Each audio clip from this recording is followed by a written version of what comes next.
is defined in a much comprehensive way. Historically speaking, the national security of the country was primarily focused on the physical security, but this time in this document the focus is on all the possible aspects of security, whether it's a human security, whether it's a national cohesion, whether it's food security or economic security or foreign policy, etc.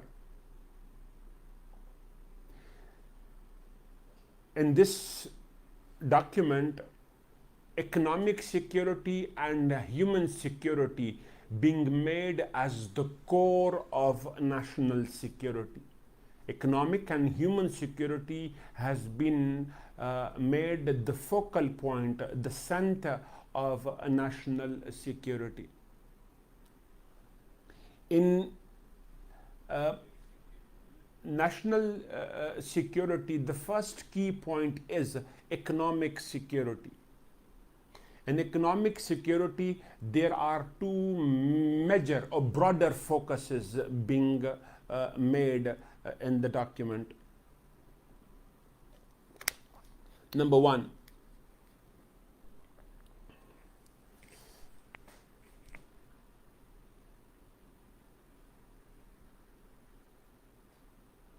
fiscal management. The problem of fiscal management.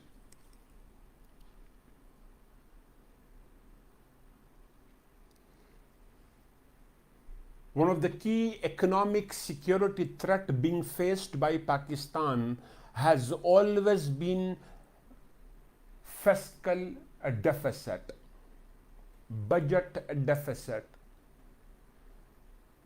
Successive governments have not been able to make a proper management of the budget of the fiscal year. As expenditures have been higher and collection has been less. For example, in 2021-2022 ये माली साल जो चल रहा है, the newly appointed finance minister claims that the fiscal deficit may be above 5 trillion PKR, 5,000 अरब रुपए से ज्यादा होगा. If he is right, that would be the highest in the history of Pakistan. In fiscal year 2020-2021, the fiscal deficit was 4 trillion PKR. 4 trillion PKR. In 1920, in fiscal year 1920, हमारे यहाँ जो माली साल है ये 1 जुलाई से शुरू होता है, 30 जून पे ख़त्म होता है, तो इसलिए 1920, 2021, 2021, 22 हम यूं कह रहे हैं. So 1920 में it was 4.1 trillion. हर साल हमारा fiscal deficit approximately above 3.5 trillion रहा है in the last 1 decade or so. तो फिस्कल मैनेजमेंट हमसे नहीं हो पा रही, हमारे सक्सेसिव गवर्नमेंट से फिस्कल मैनेजमेंट नहीं हो पा रही. क्यों नहीं हो पा रही?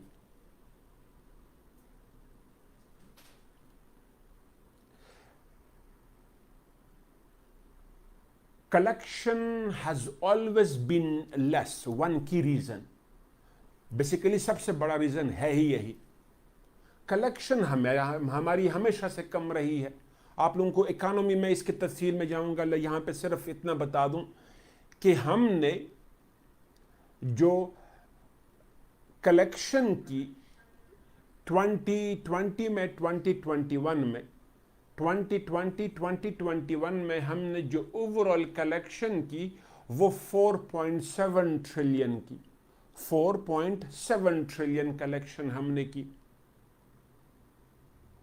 और फिर उसमें से 2.8 ट्रिलियन हमने सूबों को दे दिया। सेंटर ने एफबीआर के थ्रू कलेक्शन कर दी और 2.8 ट्रिलियन आउट ऑफ 4.7 सूबों के पास चला गया। और फिर कोई 1.6 ट्रिलियन हमने फर्दर कलेक्शन की, वो भी एफबीआर ने ही की, फेडरल एक्साइज ड्यूटी वगैरह जो प्योरली सेंटर का हिस्सा बनता है। सेंटर के पास जो टोटल अमाउंट रह गई वो कोई 3.7 ट्रिलियन रह गई। 3.7 ट्रिलियन टोटल रह गई, जबकि एक्सपेंडिचर हमारी कितनी थी? 4.7 ट्रिलियन। मतलब क्या? हमारी टैक्स कलेक्शन कम है। टैक्स कलेक्शन क्यों कम हो रही है? One major reason, tax evasion and avoidance. Tax evasion and avoidance की प्रॉब्लम है। स्टार्ट कर दे इंडस्ट्रीज से। इंडस्ट्रीज हमारे यहां जो मीडियम लार्ज साइज इंडस्ट्रीज हैं वो रजिस्टर्ड तो हैं लेकिन पार्शली रजिस्टर्ड हैं। Small industries in many cases वो रजिस्टर्ड नहीं है। बकिया जो बिजनेसेस हैं लाइक रिटेलर्स वो रजिस्टर्ड हैं लेकिन पार्शली रजिस्टर्ड रहे हैं। लेकिन दूसरी तरफ पे जो स्मॉल बिजनेसेस हैं वो रजिस्टर्ड नहीं रहे हैं। For example most of the cases में हमारा वुड वर्क रजिस्टर्ड नहीं है, हमारे किराना स्टोर्स रजिस्टर्ड नहीं है। एक लंबी लिस्ट है। इसी तरीके से होटल्स एंड रेस्टोरेंट्स की बात करें, इसी तरीके से फिर यानी जो बड़े हैं वो रजिस्टर्ड हैं या पार्शली रजिस्टर्ड हैं। जो छोटे होटल्स रेस्टोरेंट्स हैं वो रजिस्टर्ड ही नहीं है मोस्टली। इसी तरीके से एजुकेशन सेक्टर की बात करें, इसी तरीके से रियल एस्टेट की बात करें, या तो पार्शली रजिस्टर्ड है या सिरे से रजिस्टर्ड नहीं है। सो टैक्स एवेजन हो रही है, टैक्स अवॉइडेंस हो रही है।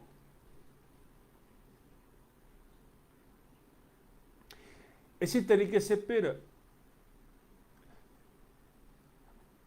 हमारी कलेक्शन कम हो रही है, ये मेजर प्रॉब्लम है। दूसरा प्रॉब्लम हमारा क्या है? दैट इज डेट सर्विसिंग, कर्जा वापस करना along with इंटरेस्ट।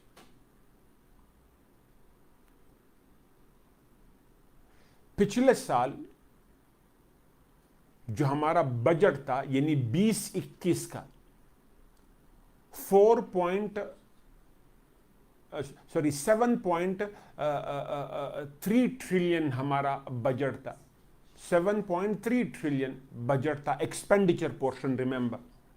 और हमने 3 ट्रिलियन कर्जे के लिए एलोकेट किए, यानी 3 ट्रिलियन कर्जे में हमने दिए। इस साल जो माली साल चल रहा है 21-22 में 7.7 ट्रिलियन, जबकि हमारा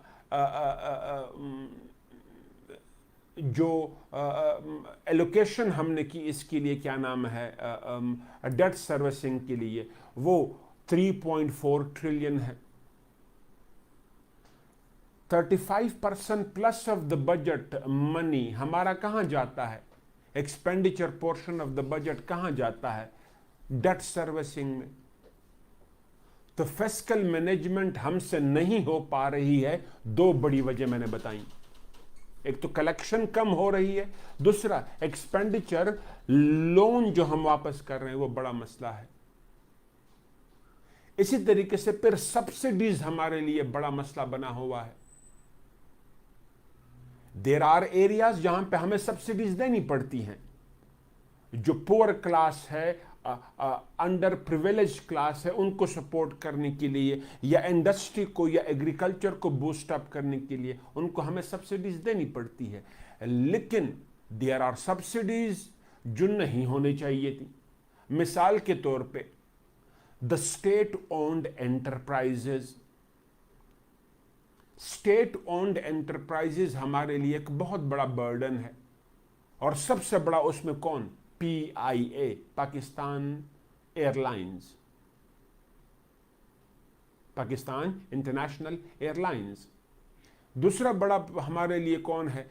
national steel mills Karachi, Pakistan railway, the list goes on.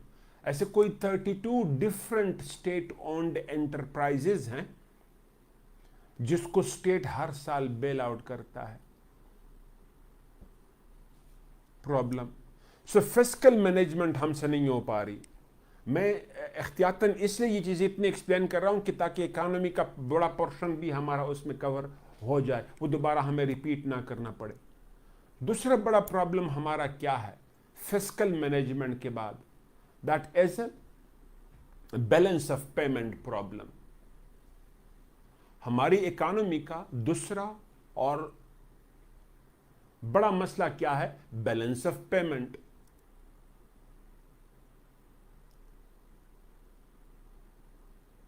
Balance of payment problem कैसे है? सबसे बड़ा बैलेंस ऑफ पेमेंट प्रॉब्लम हमारा आता है बिकॉज ऑफ ट्रेड डेफिसिट, तजारती खसारा। पिछले साल यानी 2021 में हमारा तजारती खसारा था तकरीबन $30 billion, was around $30 billion, as exports were around 27 billion and imports were around 57 billion. उससे पिछले साल हमारा तजारती खसारा था was 27.3 बिलियन, पिछला साल 19-20 में। उससे पिछला साल इट वाज $31 billion, 17-18 में it was 36 billion plus, 36 billion plus. तो हर साल हमें बेतहाशा तजारती खसारे का सामना करना पड़ता है, जिसकी वजह से डॉलर फ्लाइट होता है, यानी हमें पेमेंट ज्यादा करनी पड़ती है। हमारे पास इनफ्लक्स कम है, आउटफ्लक्स ज्यादा है, तो हमारे पास उतना डॉलर होता नहीं है। दूसरा बड़ा प्रॉब्लम बैलेंस ऑफ पेमेंट का क्या है? डेट सर्विसिंग, कर्जा वापस करना।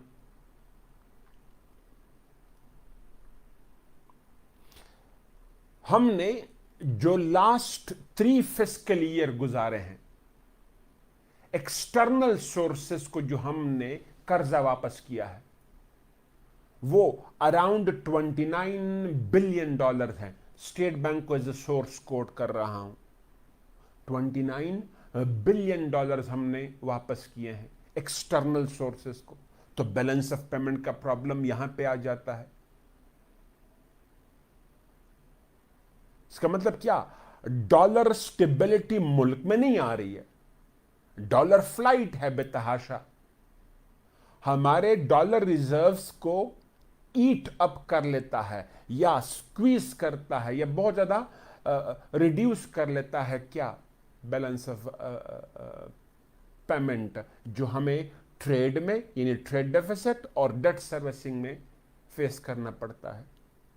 और हुकूमत को सिर्फ balance of payment export and import में मसला नहीं है, या सिर्फ बैरूनी कर्जा वापस करने में प्रॉब्लम नहीं है, इंटरनल सोर्सेस को भी हमने कर्जा पे ऑफ करना है। स्टेट बैंक ऑफ पाकिस्तान को कर्जा पे ऑफ करना है, कमर्शियल बैंक्स को कर्जा पे ऑफ करना है। यानी कर्जा तो सिर्फ एक्सटर्नल सोर्सेस से नहीं लिया जाता, इंटरनल से भी लिया जाता है, तो वो भी प्रॉब्लम।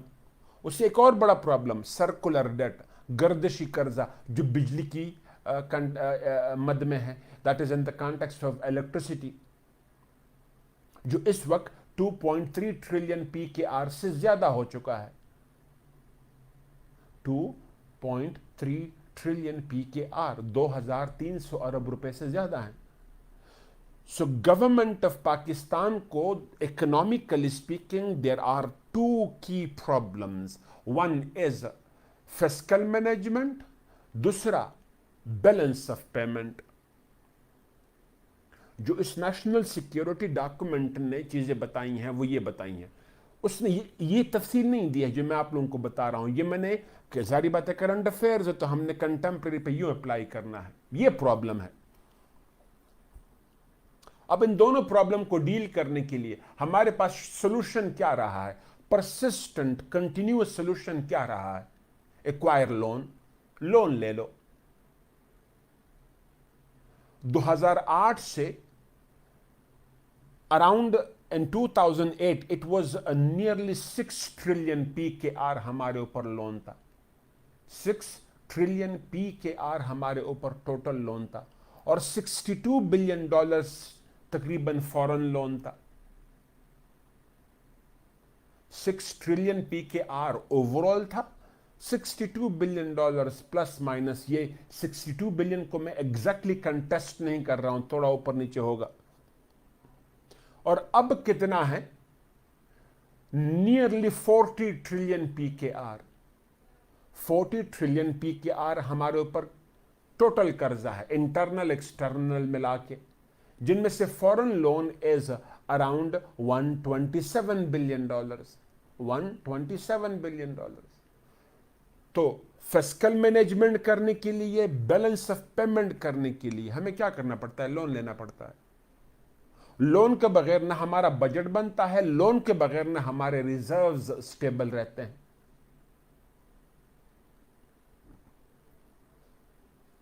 नेशनल सिक्योरिटी पॉलिसी ने जो फोकस किया है इस पॉइंट पे वो क्या है कि हम ये दो मैनेजमेंट करेंगे, बैलेंस ऑफ पेमेंट मैनेजमेंट करेंगे और फिस्कल मैनेजमेंट करेंगे।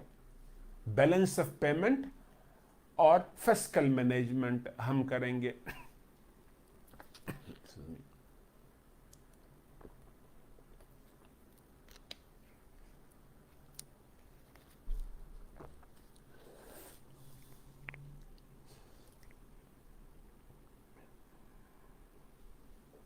Okay.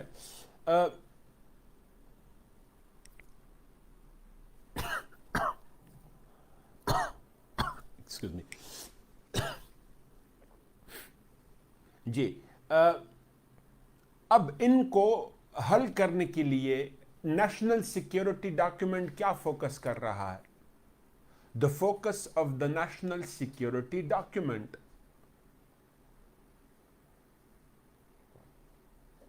वन, टैक्स कलेक्शन हम बढ़ाएंगे।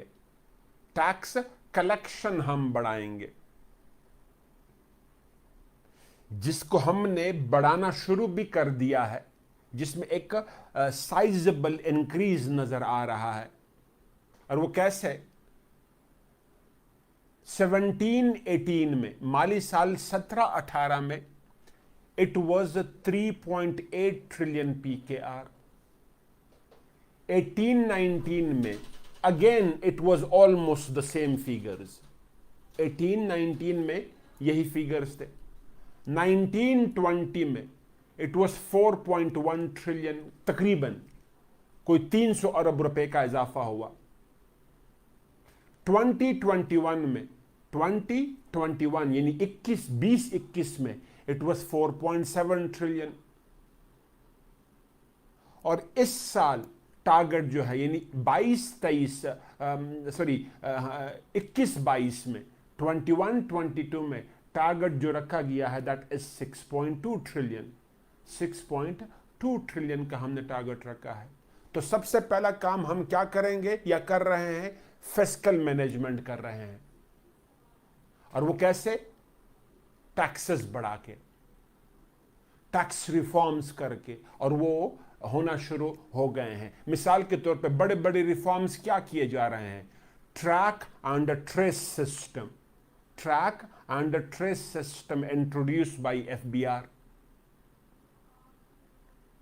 कई सारे इंडस्ट्रीज में हमने लागू कर दिया है, कई सारे रिटेलर्स पे हमने लागू कर दिया है, गोल्ड स्मिथ्स पे हमने लागू कर दिया है, लेकिन it's in the initial phase. अभी भी बहुत सारे बिजनेसेस बाहर हैं इससे, होटल्स, रेस्टोरेंट्स, हॉस्पिटल्स, इसी तरीके से फिर क्या कहते हैं, रियल एस्टेट अभी भी इससे बाहर है और स्मॉल बिजनेसेस इससे बाहर है, तो हमने इसको ओवरऑल अप्लाई करना है। एक सो वन मेजर रिफॉर्म जो करने की कोशिश हो रही है, that is tax reforms. Tax reforms होंगे तो कलेक्शन ज्यादा होगी, कलेक्शन ज्यादा होगी तो हमें लोन पे डिपेंडेंट नहीं होना पड़ेगा। Excuse me. इसके बाद फिर दूसरा, प्रोडक्शन बेस को बढ़ाने की कोशिश हो रही है। प्रोडक्शन बेस,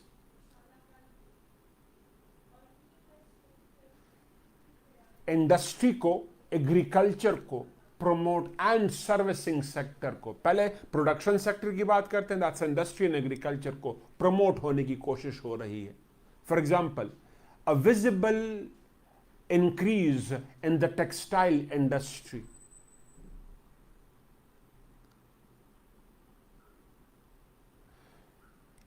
$1920 में कोई $13 बिलियन प्लस के टेक्सटाइल के एक्सपोर्ट्स थे 1920 में। 2021 में 15 बिलियन प्लस हो गए। इस साल, ये जो माली साल चल रहा है 21-22 में, टारगेट 21 प्लस का है, लेकिन हम शायद 20 प्लस चले जाएंगे, जो लग रहा है 20 प्लस आराम से चले जाएंगे।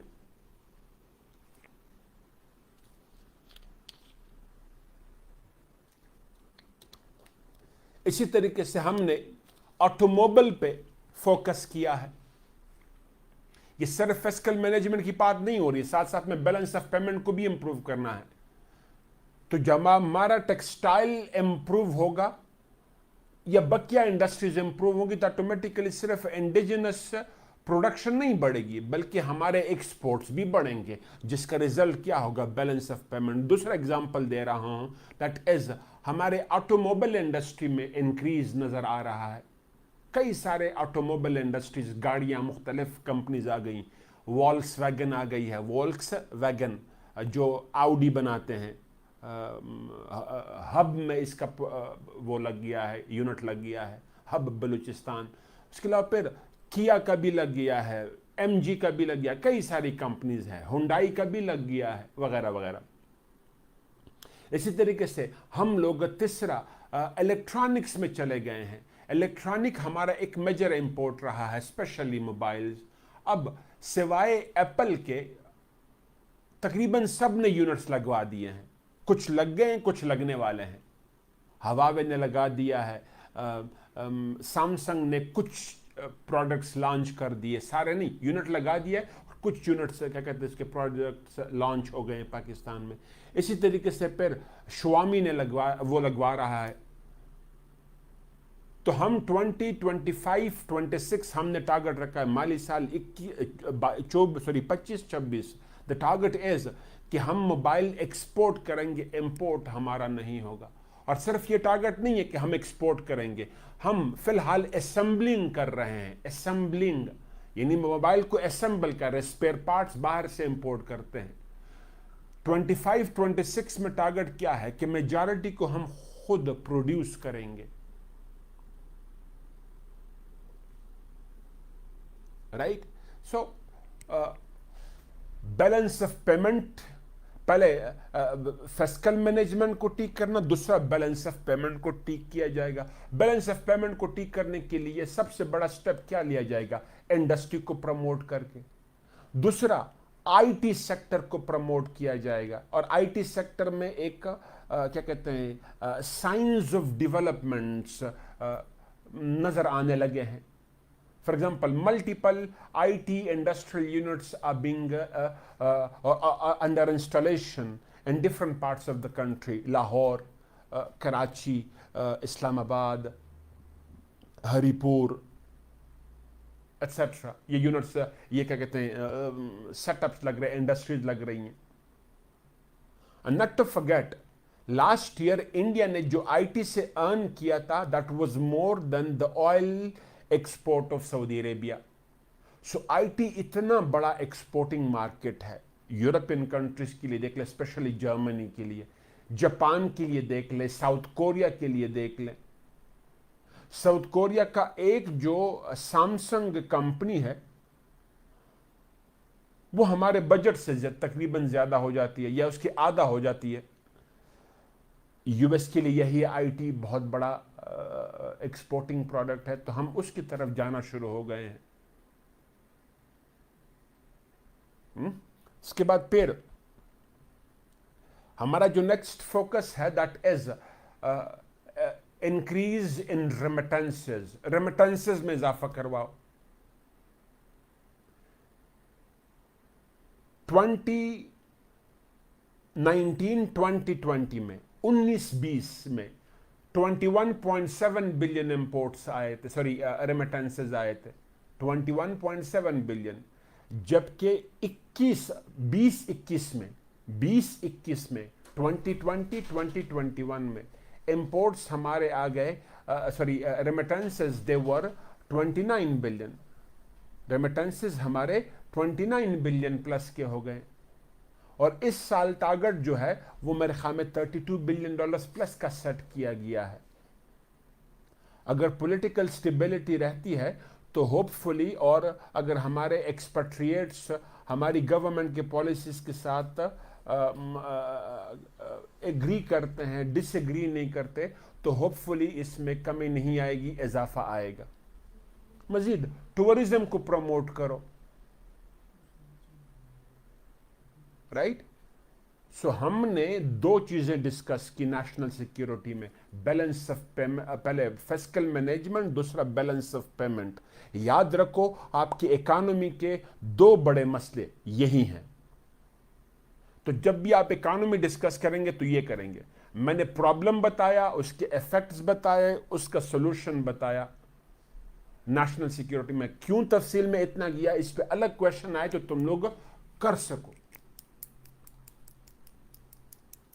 मैं इन्फ्लेशन पे अलग आऊंगा, वो नेशनल सिक्योरिटी के साथ लिंक्ड नहीं है, इसलिए इसको मैं अलग कर रहा हूं। डायरेक्टली लिंक्ड नहीं, ये इनडायरेक्टली लिंक्ड है।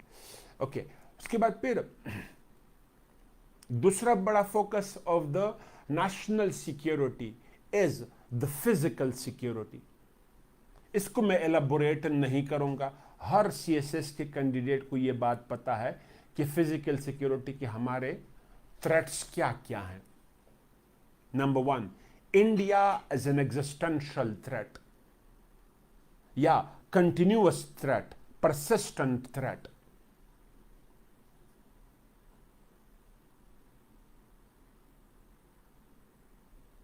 दूसरा, Afghanistan, the security situation in Afghanistan.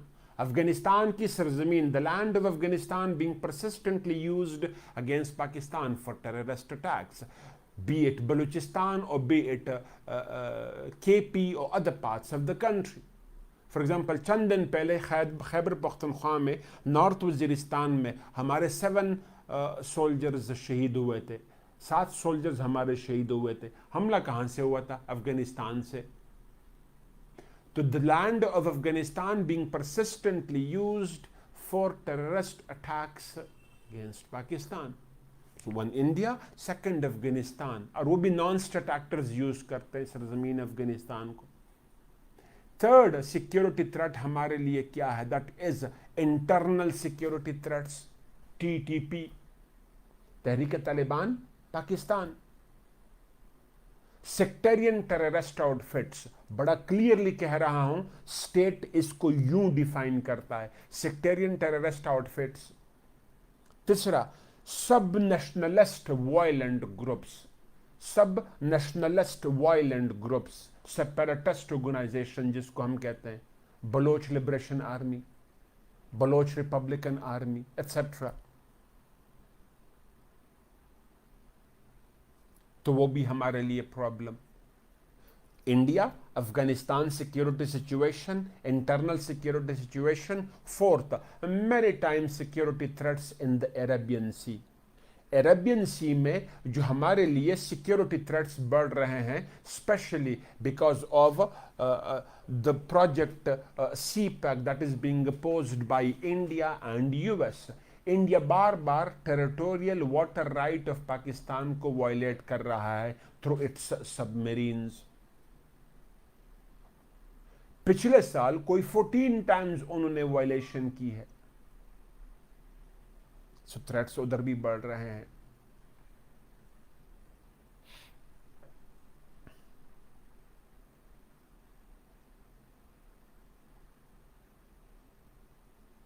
इसी तरीके से फिर हमारे लिए जो मेजर सिक्योरिटी थ्रेट है, कन्वेंशनल के अलावा नॉन कन्वेंशनल भी मैंने बता दिया आपको। नॉन कन्वेंशनल क्या है? The non state actors. Conventional कौन है? इंडिया। अरेबियन सी में भी कन्वेंशनल है।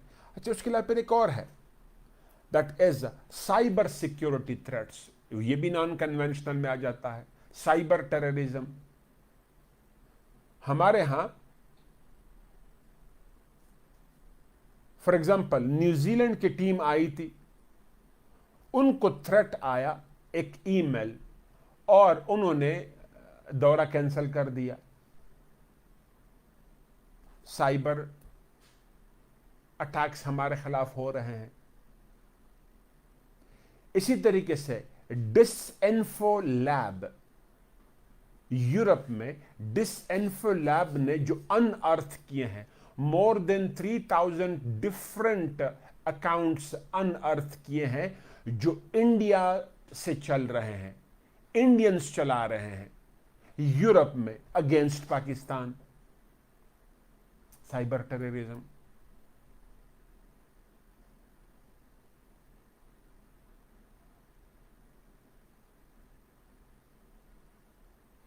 और फिर हम मजीद क्या देख रहे हैं? 5th जनरेशन वॉरफेयर, जिसमें पाकिस्तान को डिफेम करना, projecting the hard image of Pakistan. दूसरा, द इंस्टीट्यूशंस ऑफ पाकिस्तान को अटैक करना, टारगेट करना, specially the armed forces of Pakistan. कभी ट्विटर पे तो कभी फेसबुक पे तो कभी क्या।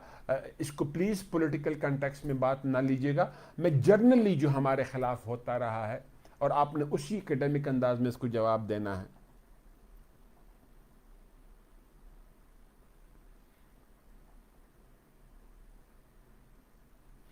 दो चीजें। दूसरी मैंने क्या एक्सप्लेन की? That is physical security threats.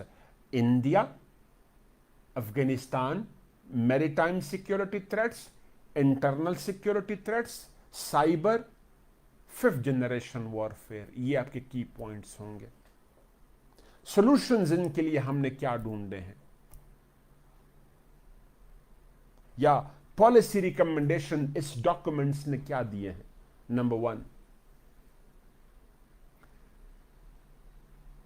continued focus on the defense build up. Defense build up. आजकल हमारा सबसे बड़ा फोकस किस पे है? नेवी पे है। वॉरशिप्स, सबमरीन्स हम ले रहे हैं। 9 वॉरशिप्स और 8 सबमरीन्स हम चाइना से ले रहे हैं, टर्की से ले रहे हैं। उसके लिए हेलीकॉप्टर्स यूके से हमने ले लिए। रशिया के साथ बातचीत हमारी चलती रही है। दूसरा फोकस हमारा एयरफोर्स पे है। J-10C, अपग्रेडिंग J-17 थंडर, ताकि जो इंडिया रफाइल लेके आया है उसको हम काउंटर कर सकें। इसी तरीके से फिर हम मिसाइल्स में one of the most proficient player in the region. Missiles में हम इंडिया से मिसाइल के कई सारे टेक्नोलॉजीज में हम इंडिया से बहुत आगे हैं। Pakistan way ahead in the missile technologies as compare to India और अगेंस्ट इंडिया। उस पर फोकस करना। एक तो डिफेंस बिल्डअप पे फोकस है हमारा, while keeping in mind the economic limitations of the country. and the policy of minimum possible deterrence.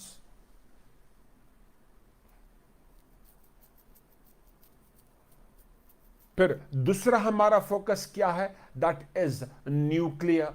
और न्यूक्लियर पे हमने क्या कहा? मिनिमम पॉसिबल डिटरेंस की पॉलिसी होगी हमारी। हम ऑफेंसिव नहीं होंगे, हम डिफेंसिव होंगे, यानी फर्स्ट यूज की तरफ हम नहीं जाएंगे। ये डॉक्यूमेंट कह रहा है, national security document, policy of first use नहीं होगी। इसके अलावा फिर बॉर्डर मैनेजमेंट करेंगे, और बॉर्डर मैनेजमेंट हो रही है। For example, more than 90% of the border with Afghanistan being sealed. 90% plus border हमने अफगानिस्तान के साथ सील कर दिया है। 70% plus of the border with Iran being sealed. तो बॉर्डर मैनेजमेंट हो रही है।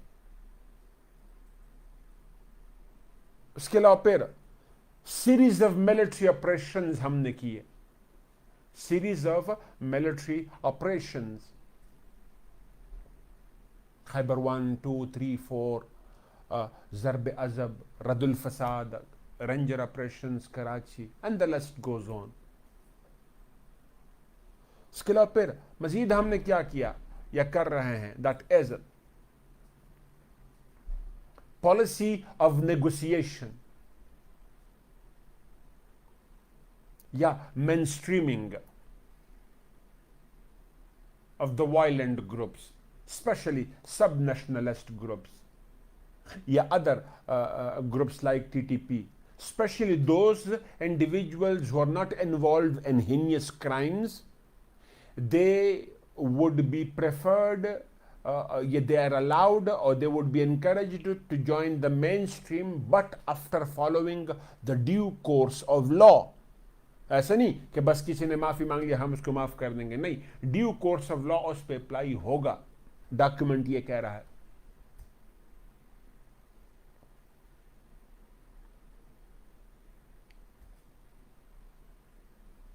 तो सिर्फ मिलिट्री ऑप्शन यूज नहीं होगा, बल्कि साथ साथ में हम उनको मेन स्ट्रीम करने के लिए डिप्लोमेटिक ऑप्शंस भी अप्लाई करेंगे। दो,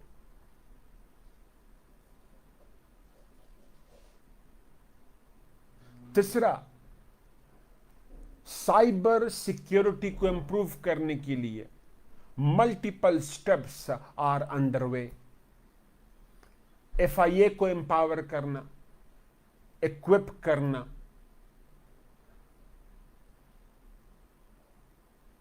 इसी तरीके से हमारे जो सिक्योरिटी एजेंसीज हैं उनको एम्पावर करना, इक्विप करना, to counter these cyber attacks and क्या कहते हैं 5th generation warfare, उनको काउंटर हम कर सकें।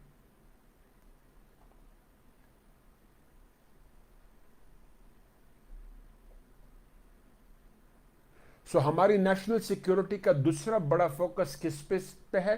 दैट इज फिजिकल सिक्योरिटी, जो हमेशा से चला आ रहा है। Third and equally important focus is on the foreign policy of Pakistan. याद रखिएगा, मैं अभी आपको सारे determinants of the foreign policy नहीं बता रहा, वो बता रहा हूं जो नेशनल सिक्योरिटी के साथ लिंक्ड है,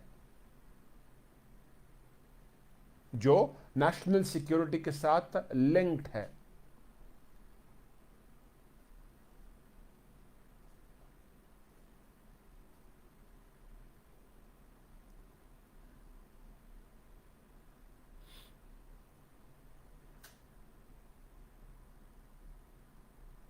Number 1,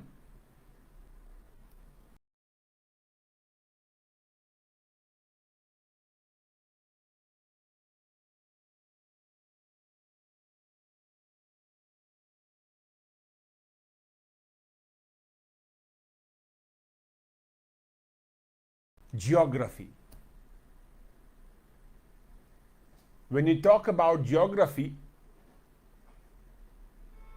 The national security of Pakistan being repeatedly threatened by India, as I explained earlier. Second, the security situation in Afghanistan, as I explained. Maritime security threats. मेरी आवाज क्लियर है?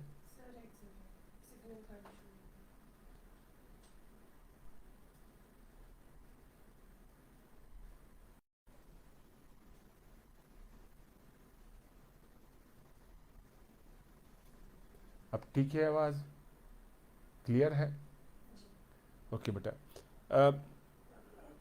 सो one geography में that's Indian factor, दूसरा Afghanistan factor, third maritime security threats in the Arabian sea. So one is neighbourhood geography, जो हमारी security को या security driven policies को डिफाइन करता है या इन्फ्लुएंस करता है. दूसरा, that is great power rivalry. जो ग्लोबल पावर राइवलरी है, ग्लोबल रियलाइनमेंट्स हो रही है. ग्लोबल पावर राइवलरी में हम क्या देख रहे हैं? Russia versus NATO. आपको ये टॉपिक तफसील में अलग पढ़ाऊंगा. Russia's attack on Ukraine, it has far reaching negative impacts on the foreign policy of Pakistan.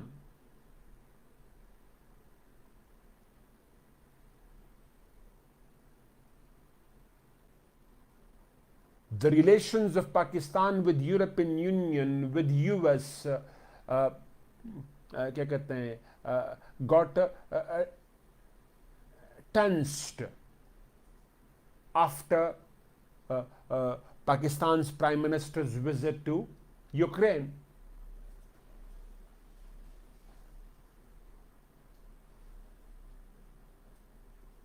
And the ousted Prime Minister claims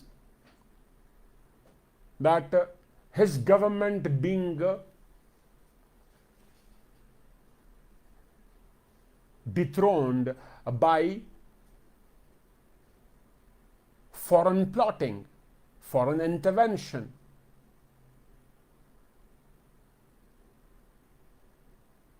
इसी तरीके से फिर एक और चीज, US China rivalry. US China rivalry is another major factor that has been influencing the foreign policy of Pakistan, जो पाकिस्तान की foreign policy को इन्फ्लुएंस कर रहा है.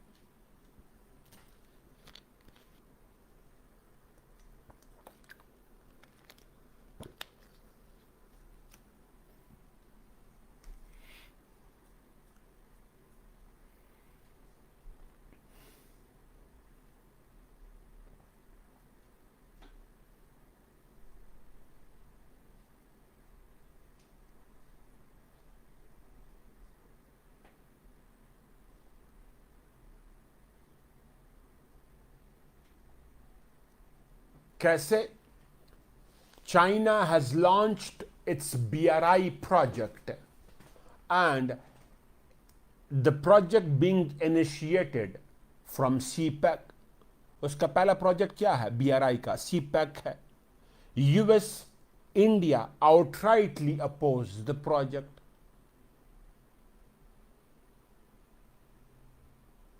तो हमारी फॉरेन पॉलिसी पे एक बहुत बड़ा इफेक्ट ये भी है. उसके बाद फिर Saudi Arabia Iran rivalry has a great influence on the foreign policy making of Pakistan. हमने रिसेंटली एग्जाम्पल देखे. 2015 में वॉर इन यमन,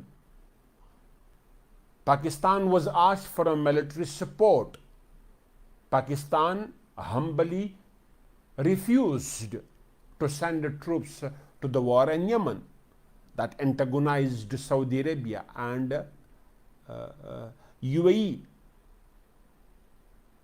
इसी तरीके से फिर Saudi Arabia Iran persistent tension चले आ रहे हैं, जिसका डायरेक्ट इंपैक्ट पूरी मुस्लिम वर्ल्ड पे है, इंक्लूडिंग पाकिस्तान। ये फैक्टर भी देखिएगा। इसके बाद फिर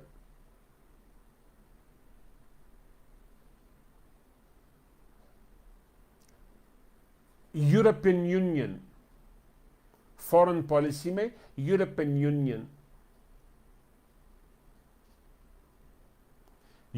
यूनियन हमारे लिए कैसे एक मेजर स्टेक होल्डर बनता है जब सिक्योरिटी का सवाल उठता है। अभी यूरोपियन यूनियन के 22 एम्बेसडर्स ने पाकिस्तान को लेटर लिखा to the government of Pakistan to rethink of its policy regarding the visit of the PM to Russia. Rethink the policy of Russia's attack on Ukraine. इसी तरीके से फिर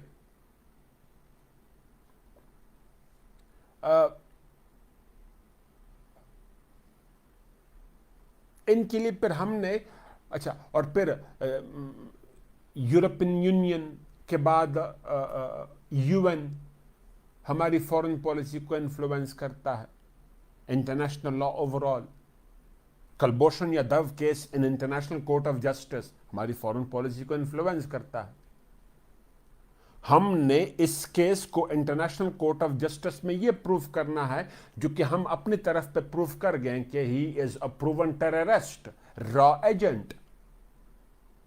इसी तरीके से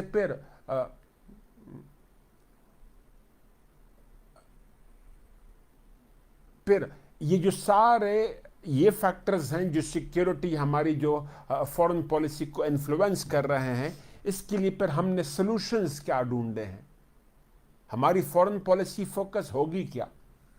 नंबर 1,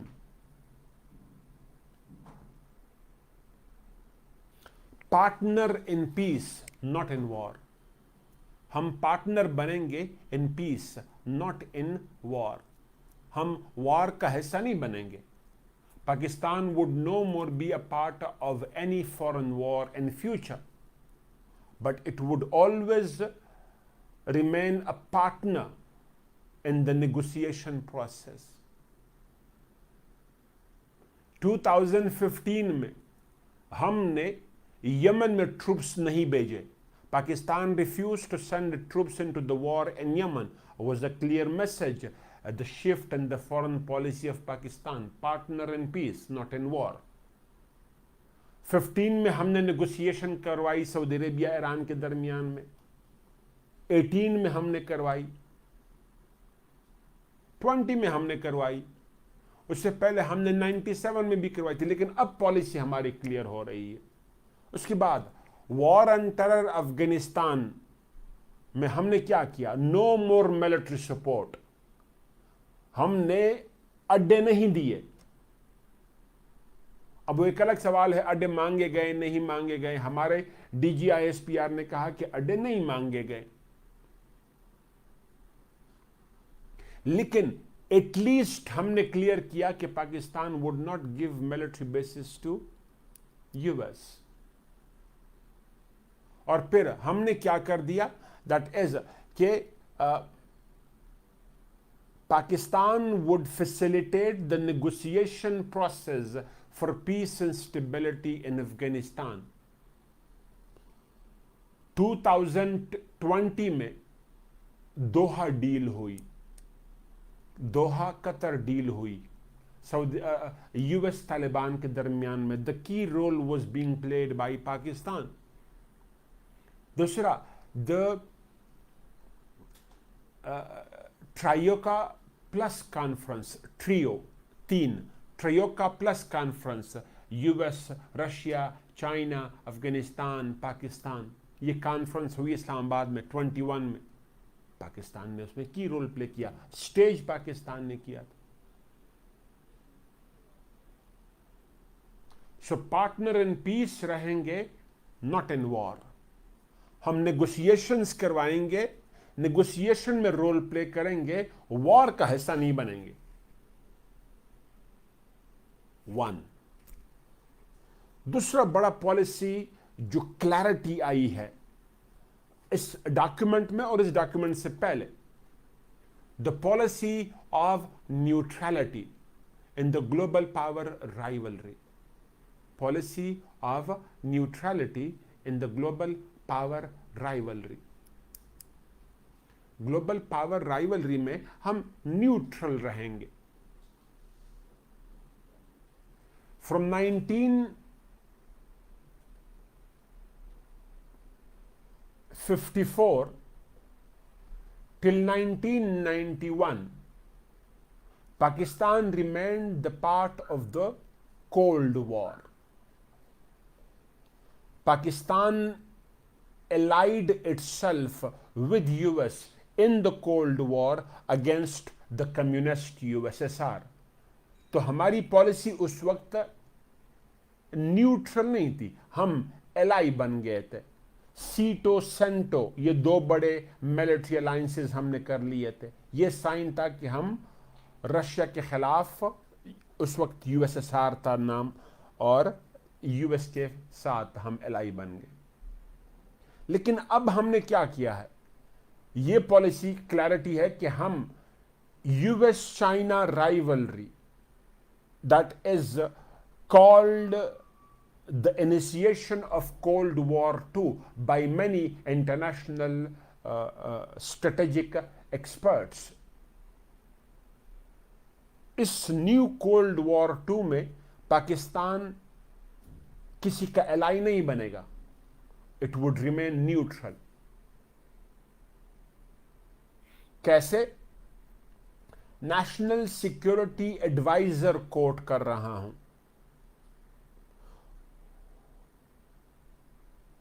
वो क्या कह रहा है? Pakistan has not given military basis to China in Gwadar. Rather, it has given economic basis to China in Gawada. The same economic bases are being offered to United States of America also. हम यही basis America को भी offer करते हैं, economic basis. तो हम policy of neutrality adopt करेंगे. मजीद Russia NATO rivalry में हम फिर क्या कहते हैं, न्यूट्रल रहेंगे.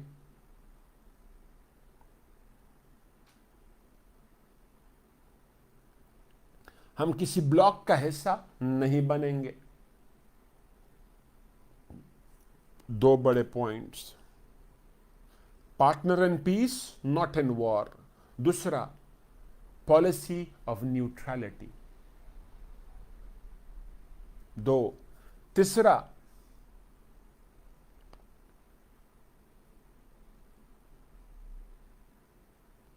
Pakistan would play a leading role in the Afghan peace process. Afghan peace process में पाकिस्तान लीडिंग रोल प्ले करेगा. Number 1, Taliban US negotiation resulted into Doha deal.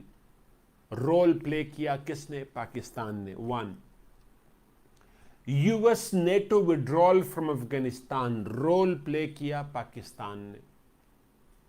ट्रयोका plus conference, role play किया पाकिस्तान ने. मॉस्को कॉन्फ्रेंस जो Afghan peace process के बारे में होता रहा, बेजिंग कॉन्फ्रेंस, इन सब में पाकिस्तान एक एक्टिव मेंबर है.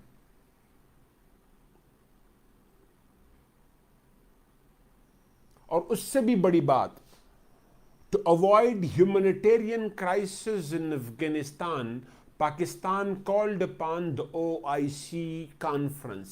The foreign ministers of OIC conference was held in Islamabad. The focus was, the first conference, the focus was to avoid humanitarian crisis in Afghanistan. Not only OIC members were invited, but P5, the permanent 5 members of UN Security Council, European Union, neighbors, etc., were invited. And the focus was to avoid क्या कहते हैं humanitarian crisis in Afghanistan, उसके लिए पैसे इकट्ठे करना, add इकट्ठा करना। पॉलिसी पॉइंट हमारा क्या था? The West may or may not accept Taliban, or the world may or may not give diplomatic recognition to Taliban government, but they must reinstate, reassure, or restart, or reinitiate the financial support to the poor Afghani people as they being faced with the acute food shortage, जिसमें हम काफ़ी हद तक कामयाब हो गए। Saudi Arabia ने, UAE ने, कतर ने, यूएस ने, यूरोपियन यूनियन ने, चाइना ने, कई सारे ममालिक ने इसके लिए फाइनेंशियल कंट्रीब्यूशन की, राइट। उसके बाद एक और बड़ा फोकस हमारा फॉरेन पॉलिसी का, दैट इज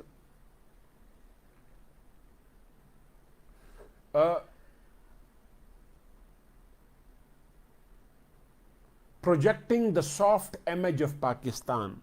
पाकिस्तान का सॉफ्ट इमेज प्रोजेक्ट करना हमारा एक मेजर फोकस है।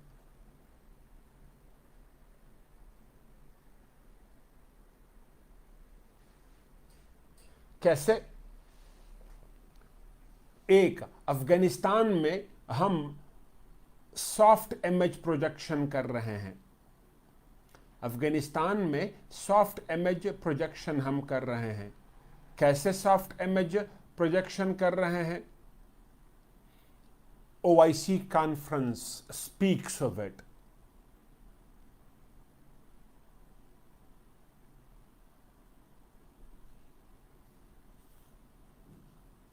इसी तरीके से फिर दूसरा, टूरिज्म को प्रमोट करना, सॉफ्ट इमेज प्रोजेक्शन। और more and more protection to the minorities. For example, हमने क्या देखा कि पाकिस्तान में एक बड़ा अनफॉर्चुनेट इंसिडेंट हुआ, that was the killing of the Sri Lankan, जिस वजह से हमने क्या कर दिया, मेरे ख्याल में 7 लोगों को हमने डेथ पेनल्टी अनाउंस कर दी है। 7 है या 5 है, ये फिगर मैं कंटेस्ट नहीं कर रहा हूँ। इसी तरीके से जो सिख कम्युनिटी के लिए जो हम फैसिलिटेशन कर रहे हैं, उनके जो रिलीजियस इंस्टीट्यूशंस पाकिस्तान में हैं, उन तक उनकी रसाई, फॉर एग्जांपल करतारपुर। इसी तरीके से फिर इस पे मेरा पूरा लेक्चर टूरिज्म पे 2019-20 में मेरा पूरा लेक्चर इस पे मौजूद होगा, आप लोग यूट्यूब पे देख सकते हैं, नोवा पेज पे। इसी तरीके से फिर मजीद हम क्या कर रहे हैं, that is projecting soft image में, that is Pakistan has adopted the policy of eliminating terror on its soil. हमारी सरजमीन पे टेरर को रहने नहीं दिया जाएगा। Not a single group would be allowed to fight or to use Pakistani territory for attacks in the neighborhood. ये हमारी policy है। इसी तरीके से फिर एक और बड़ा पॉइंट हमारे फॉरेन पॉलिसी फोकस क्या है? Kashmir, projecting the Kashmir cause. Kashmir cause को प्रोजेक्ट करना। इस पे भी एक लेक्चर मेरा पिछले साल का होगा, और इस साल एक टॉपिक मैं आप लोगों को अलग पढ़ाऊंगा, that is Hindutva in India. एक तो हम क्या कर रहे हैं, projecting the hard image of India. दूसरा, humanitarian crisis in Kashmir, the use of force by Modi government in India, Muslim majority state को हिंदू मेजॉरिटी में कन्वर्ट करने की पॉलिसी,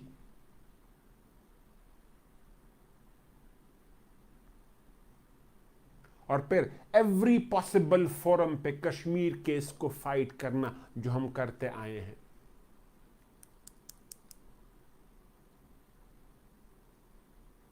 तो आप लोगों को अगर क्वेश्चन आया कि फॉरेन पॉलिसी चैलेंजेस क्या हैं और उसके लिए क्या रिकमेंडेशंस देंगे, तो सिवाय इकोनॉमी के बकिया मैंने आपको करवा दिया, यानी जितना आपको चाहिए वो मैंने करवा दिए। तो इकोनॉमी का भी बेसिकली मैंने आपको करवा दिया, आप उसको सिर्फ लिंक कर देंगे with Europe, with US, with IMF, और ये मैं तब करूंगा when I will be teaching you Ukraine, तो वो भी आपका हो जाएगा।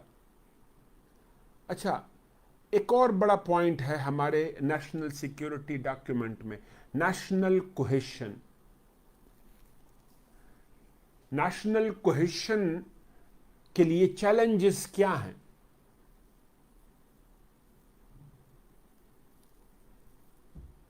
Identity and culture.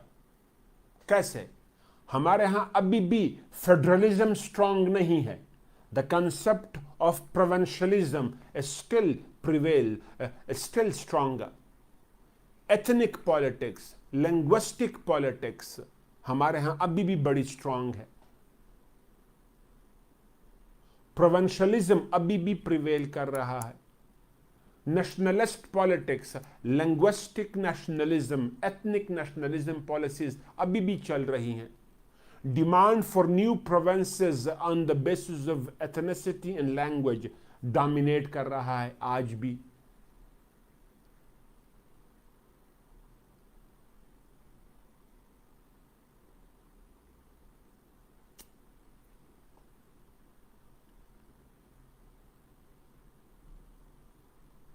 दूसरा बड़ा मसला हमारा यहां पे क्या है नेशनल कोहेशन में?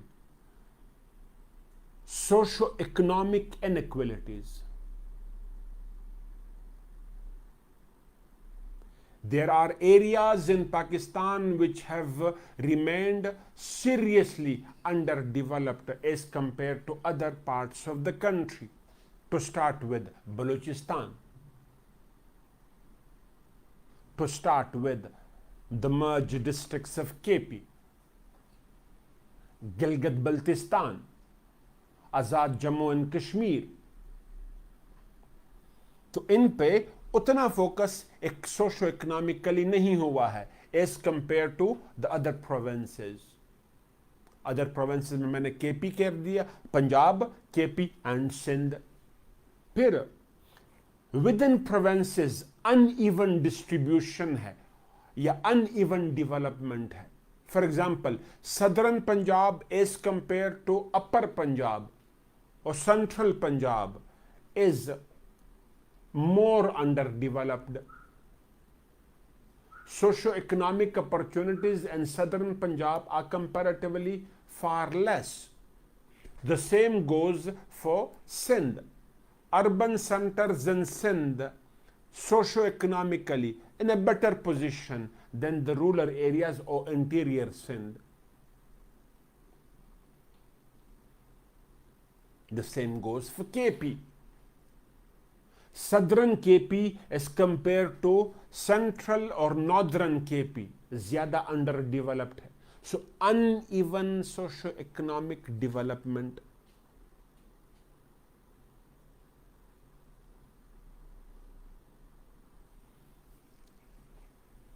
एक और बड़ा प्रॉब्लम हमारा क्या है?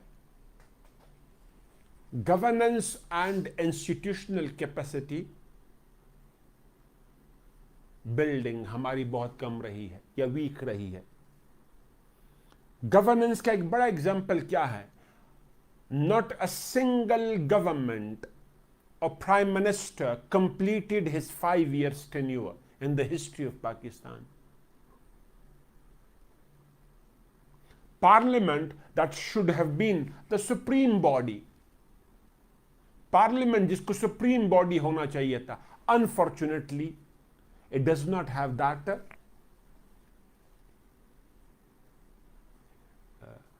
क्या कहते हैं luxury. The better word or safe word would be. इसी तरीके से फिर जुडिशरी हमारी फ्लक्चुएटिंग रही है, एट टाइम्स वो रिस्ट्रेंट करती है, एट टाइम्स वो एक्टिविज्म का शिकार हो जाती है, at times activism, at times restraint. और ऊपर से फिर जुडिशरी के फैसले पे जो पावर सेंटर्स हैं, यानी जो सोसाइटीज में पावर सेंटर्स हैं, जो फैसला उनको कबूल हो जाओ, उनको सूट करता हो, तो कहता है इंसाफ का बोलबाला। ये मैं नहीं कह रहा हूं, चीफ जस्टिस का डे बिफोर यस्टरडे बयान है। और जो फैसला उनको एक्सेप्टेबल ना हो तो वह कहता है नाइंसाफी हुई है। और ये आज से नहीं हो रहा है, चला आ रहा है। 2016-17 में हमने देखा और अब हम फिर देख रहे हैं।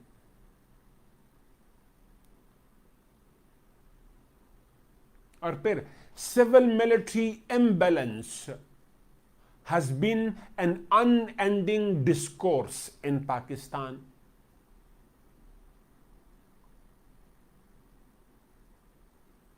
तो इंस्टीट्यूशनल बिल्डअप हमारे यहां नहीं हुआ है।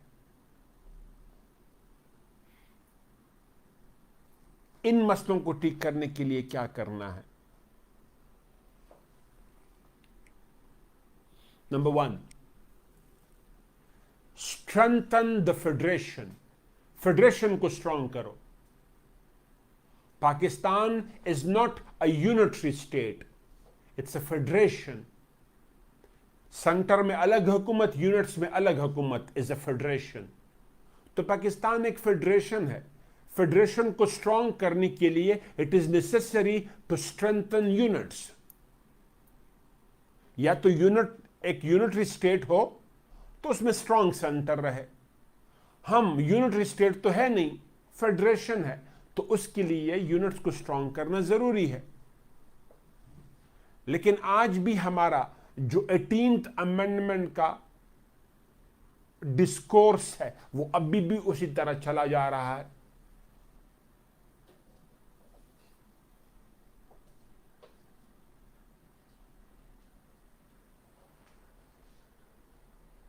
दूसरा,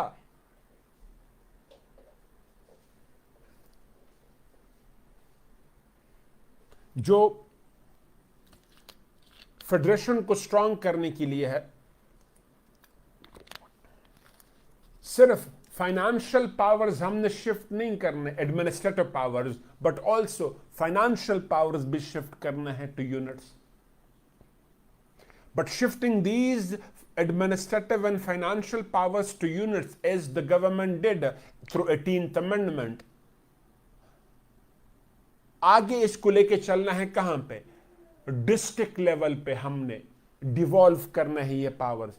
यानी हमने यूनिट्स को तो पावर दे दिए, डिस्ट्रिक्ट्स को हमने पावर्स उस तरह नहीं दिए, हमने उधर जाना है अगर स्टेट को स्ट्रांग करना है तो। और फिर फेडरेटिंग पार्टीज कल्चर को इवॉल्व करना है। बदकिस्मती से हमारे यहां जो पॉलिटिकल पार्टीज रही हैं उनमें फेडरेटिंग कल्चर या फेडरेटिंग फीचर बड़ा वीक रहा है।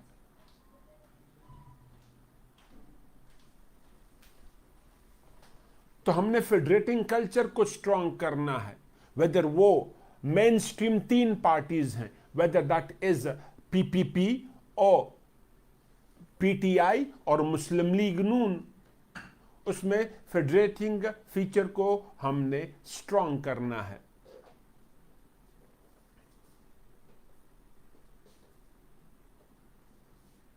ठीक है। उसके बाद फिर हमने इंस्टीट्यूशंस को स्ट्रांग करना है, स्ट्रेंथन द इंस्टीट्यूशन।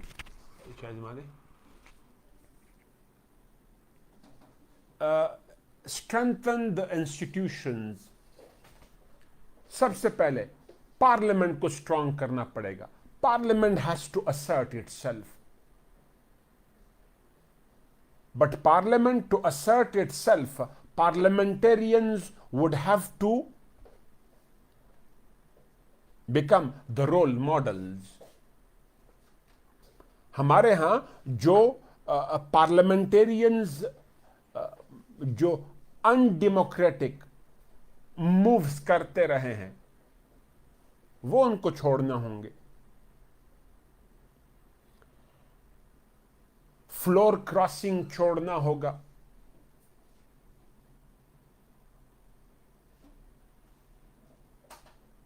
गवर्नमेंट को टॉपल डाउन ना किया जाए।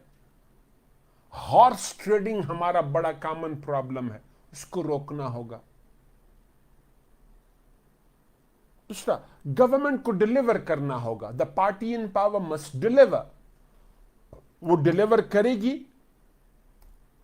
तो जाके रिस्पेक्ट बढ़ेगी, और साथ में पार्लियामेंट उसको अकाउंटेबल बनाए। Government must be made accountable by the parliament, not by judiciary और अदर इंस्टीट्यूशंस। इसी तरीके से फिर हमने जुडिशरी को स्ट्रांग करना होगा। फेडरेशन में the protector of the constitution and fundamental rights कौन है? जुडिशरी है। तो जुडिशरी को हमें स्ट्रांग करना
होगा। तो concept of separation of powers and check and balance वो स्ट्रांग करना होगा हमें इन तीनों ऑर्गन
ऐसे जो लोग डिस्प्लेस्ड हुए from Malakand division, from merge districts, from Balochistan, जो लोग डिस्प्लेस्ड हुए। दो बड़ी वजूहात, नेचुरल कैलेमिटीज, वॉर। थर्ड, जो लोग डिस्प्लेस्ड हुए, that is for better socio economic opportunities, better education के लिए, हेल्थ फैसिलिटीज के लिए, बक्या लाइफ स्टैंडर्ड्स के लिए लोगों ने माइग्रेट किया जिनके पास पैसे थे। देखिएगा इस्लामाबाद में increasing number of Pashtun community है, वो जो अफोर्ड कर सकते थे पेशावर की तरफ माइग्रेट कर गए। मर्ज डिस्ट्रिक्ट से वो लोग जो अफोर्ड कर सकते थे वो पेशावर और अदर सिटीज ऑफ केपी की तरफ माइग्रेट कर गए। बलूचिस्तान से बहुत सारे लोग माइग्रेट कर गए towards Sindh and parts of Punjab. Pashtun बहुत सारे पंजाब की तरफ माइग्रेट कर गए। इसी तरीके से पंजाब के डिफरेंट एरिया से, रूरल एरिया से लोग माइग्रेट कर गए टुवर्ड्स अर्बन सेंटर्स। उससे फिर प्रॉब्लम क्या हुआ है?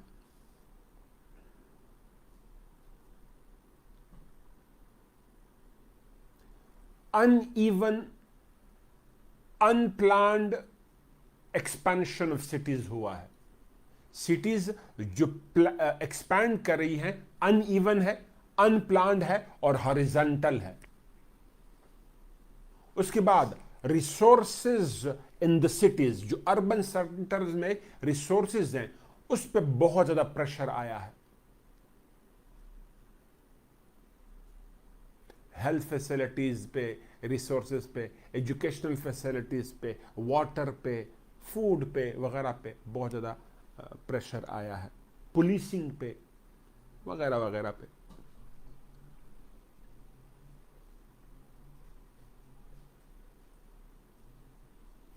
इसके बाद फिर एक और बड़ा प्रॉब्लम हमारे लिए क्या है इसी ह्यूमन सिक्योरिटी में? Climate and water security.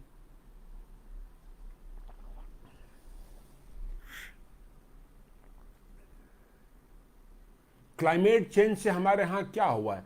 Her CSS के कैंडिडेट को इसके की पॉइंट्स का पता है, मैं सिर्फ हाईलाइट कर रहा हूं। 1, फ्लड्स, क्लाइमेट डिग्रेडेशन हुई है, क्लाइमेट सेवेरिटी आई है, सेवेरिटी, फ्लड्स आना, अर्थक्वेक्स आना, ड्रॉट्स आना, एक्सटेंसिव रेनफॉल्स होना, खुश्क साली की वजह से भी लोगों को मसला, ज्यादा बारिशों से भी लोगों को मसला।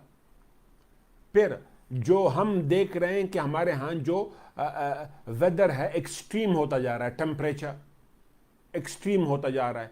अब अप्रैल में इस बार आपने गर्मी देख ली कि कितनी ज्यादा हो गई, बारिश नहीं हुई। इसी तरीके से फिर मजीद melting of glacier speed up हो जाता है, climate degradation. There's so many more aspects of climate security. उसके बाद वाटर स्ट्रेस। याद रखिएगा मेरा पूरा एक लेक्चर है वाटर क्राइसिस इन पाकिस्तान पे, नोवा के पेज पे अवेलेबल होगा, यूट्यूब पेज पे। तो मैं यहाँ पे सिर्फ हाईलाइट कर रहा हूँ। हमारे पास टोटल वाटर कितना अवेलेबल है 32 डेज के लिए, world bank as a source quote कर रहा हूँ। 32 दिन के बाद हमारे पास पानी नहीं है, और वो भी मंगला और तरबेला में पानी है। उसके बाद अर्बन सेंटर्स में इंक्रीजिंग शॉर्टफॉल ऑफ वाटर है, और सबसे बड़ा शॉर्टफॉल कहां पे है? कराची में है। और फिर इस तरीके से हर अर्बन सेंटर में है। Even the capital city is faced with increasing water stress.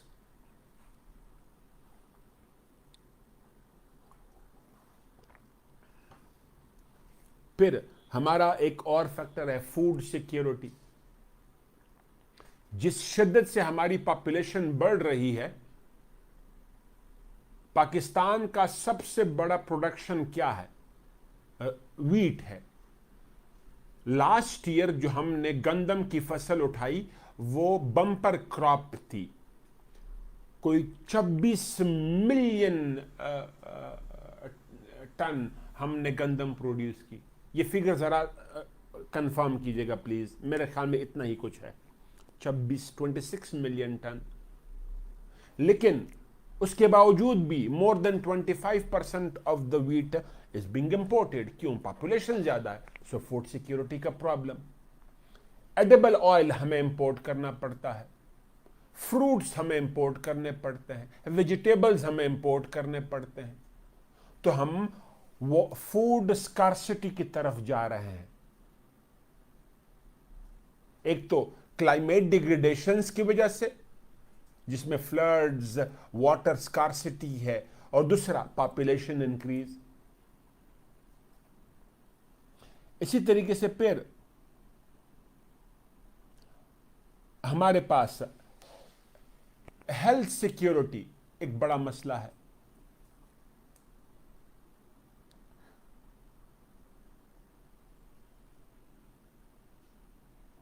More than 70% of the health facilities in Pakistan are being provided by the private sector. जो हमारा गवर्नमेंट सेक्टर है वो हेल्थ फैसिलिटीज दे ही नहीं पा रहा। वो डॉक्टर से लेके, क्या कहते हैं, इन्वेस्टिगेशन से लेके, वो रेडियोलॉजी हो, वो लैब्स हों, वो डॉक्टर्स हों, वो सारी, वो हम क्या देख रहे हैं? मशरूम ग्रोथ हुआ है ऑफ प्राइवेट सेक्टर। क्यों? क्योंकि पब्लिक सेक्टर वो प्रोवाइड नहीं कर पा रहा। इसी तरीके से एजुकेशन की बात है, एजुकेशन सिक्योरिटी। हमारे यहां 3 किस्म के एजुकेशन रहे हैं, वो आप लोगों ने इस पर बड़ा पढ़ा होगा, उस पर religious education, private sector, public sector education. और बेनिफिशियरी कौन है? एलीट स्कूल सिस्टम या एजुकेशन सिस्टम बेनिफिशियरी है, जॉब्स वगैरह वो ले जाते हैं। रूरल एरियाज में हमारे यहाँ वो फैसिलिटीज अवेलेबल नहीं है एजुकेशन में। अर्बन सेंटर्स में कंपैरेटिवली बेहतर है। और फिर जितने स्टूडेंट्स को हम फारिग करते हैं या ग्रेजुएट करते हैं, उसके लिए एजुकेशन, क्या कहते हैं, जॉब अपॉर्चुनिटीज मार्केट में अवेलेबल नहीं होते। हमारा एजुकेशन सिस्टम जॉब ओरिएंटेड नहीं है, जॉब सेंट्रिक नहीं है, और मार्केट में उस तरह जॉब्स अवेलेबिलिटी नहीं है।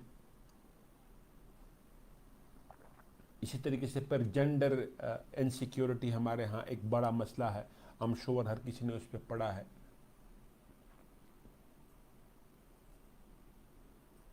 तो इन सब के लिए हमने स्टेप्स क्या उठाने हैं?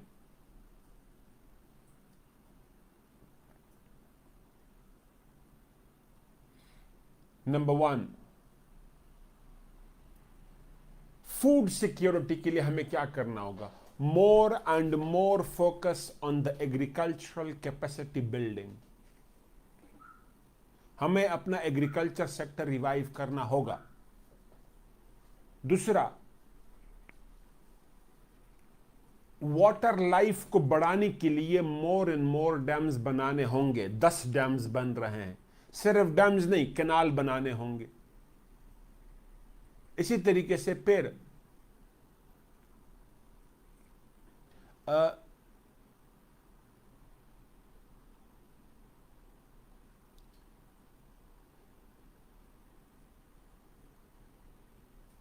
एजुकेशनल फैसिलिटीज के लिए पहला स्टेप हमने उठाया, that is single national curriculum.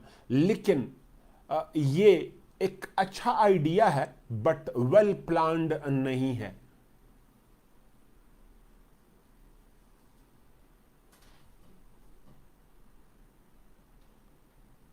और सिर्फ सिंगल नेशनल करिकुलम से मसला हल नहीं होगा। हमें रिसर्च ओरिएंटेड एजुकेशन पे फोकस करना होगा। अपनी कल्चरल रिलीजियस आइडेंटिटी को प्रोटेक्ट करने के लिए भी एजुकेशन में इंडक्शन करनी पड़ेगी।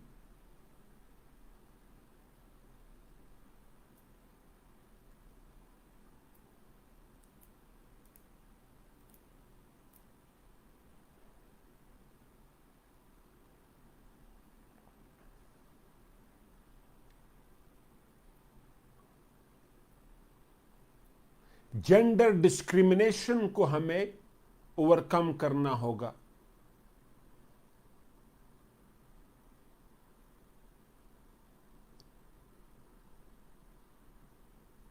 विमेन को इक्वल अपॉर्चुनिटीज हमें ऑफर करने होंगे। अभी भी हमारी सोसाइटी स्ट्रांगली पैट्रियार्कल है इन नेचर। अर्बन सेंटर्स में there are increasing opportunities for female, education में भी, हेल्थ में भी, जो क्या कहते हैं जॉब्स में भी, लेकिन रूरल एरियाज में हमारी खवातीन आज भी बहुत ज़्यादा सप्रेस्ड हैं। अपॉर्चुनिटीज उनके लिए वो नहीं है, तो उस पर फोकस करना होगा, पॉलिसी ले से लेके इम्प्लीमेंटेशन तक।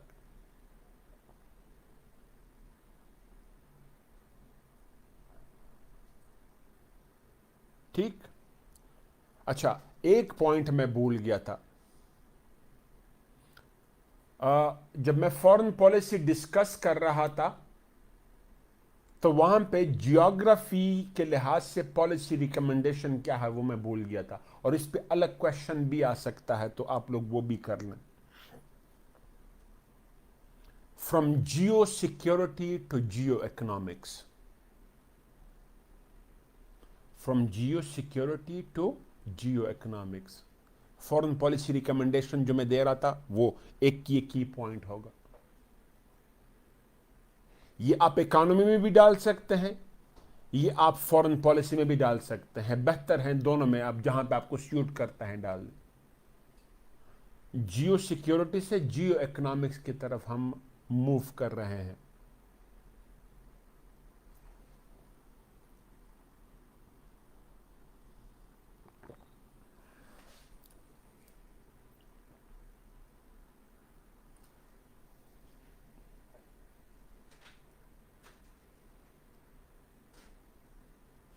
From 1950s till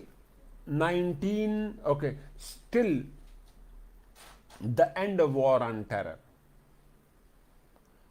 हमारी geopolitics being driven by security, हमारा जो जियोपॉलिटिक्स था उसको ड्राइव किया किसने? सिक्योरिटी ने।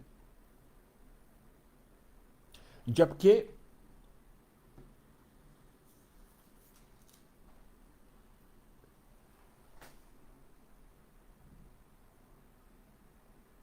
कैसे सिक्योरिटी ने ड्राइव किया? वॉर ऑन टेरर 20 साल लड़ी गई। उससे पहले कोल्ड वॉर, जिसका एक्टिव पार्ट क्या था? अफगान जिहाद। उससे पहले पाकिस्तान ने बेसिस प्रोवाइड किए to US against the communist USSR. So the geo politics of Pakistan being driven by security in the past. अब हम क्या कर रहे हैं? Defence would be equally focused. हम डिफेंस पे फोकस करेंगे, यानी डिफेंस बिल्डिंग पे फोकस करेंगे, वो कन्वेंशनल हो वो नॉन कन्वेंशनल हो, लेकिन the geo politics of Pakistan would know more be driven by security, rather it would be driven by economy. कैसे?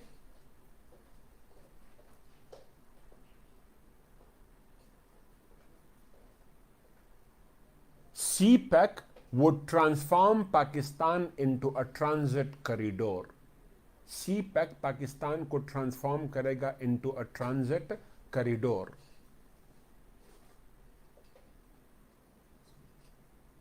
The world's second largest and going to be the largest economy. So 1 minute, we need to change the battery. Okay. So then it was a question answer session. I'll just give you this paper and you take the name of the person who asked and try to answer. stop the That's stop. similar Sun viewers ji. Sir, 500 on YouTube and 500 on Facebook. So total 1,000. 1,100 fluctuate की थी। Start question please. answers. Questions with the task that पहले मैं ये complete कर दूं, आप मुझे questions दे दें। बिल्कुल इसके बाद एक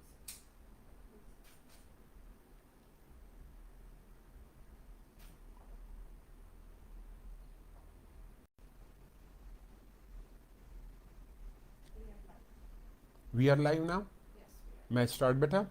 Yes. Thank you. ओके.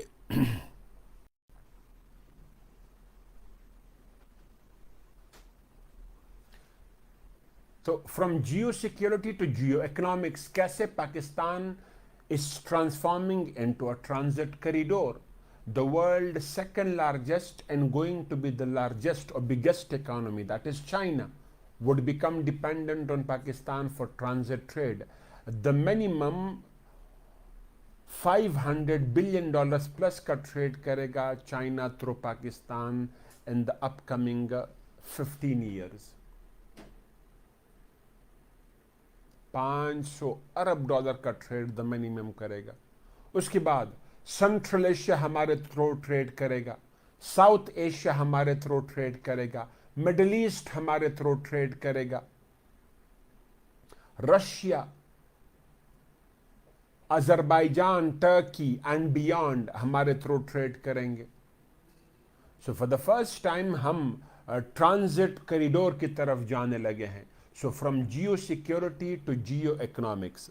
बेटा ये टॉपिक मेरे तरफ से ओवर हुआ. अगर बच्चों ने क्वेश्चंस कुछ भेजे हैं तो मैं चंद क्वेश्चंस लेना चाहूँगा. आपने अगर क्वेश्चंस नोट किए हैं तो I will take few the questions. Sir कुछ अच्छे और रेलेवेंट सवाल.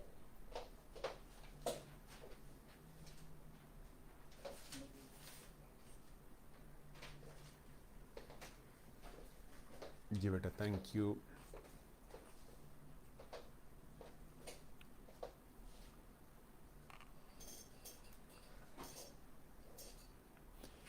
देखिए, मैंने नेशनल कोहेशन को बड़ा क्लियरली एलेबोरेट किया. आई डोंट नो आपको ये क्योंकि ये तो रिकॉर्डेड है तो आप दोबारा इसको सुन पाएंगे. आई एम श्योर आपको आंसर मिल जाएगा कि नेशनल कोहेशन में मैंने क्या बात कही. नेशनल कोहेशन में एक बड़ा फैक्टर जो मैं कीवर्ड बना रहा हूं, फेडरेशन. फेडरेशन को थ्रेट्स क्या है मैंने बता दिए. कल्चरल डाइवर्सिटी जो स्ट्रेंथ होनी चाहिए हमारे यहां वो डिवाइड है लिंग्विस्टिक एथनिक फैक्टर के बुनियाद पे. पश्तून, बलोच, पंजाबी, सिंधी डिवाइड जो हम देख रहे हैं,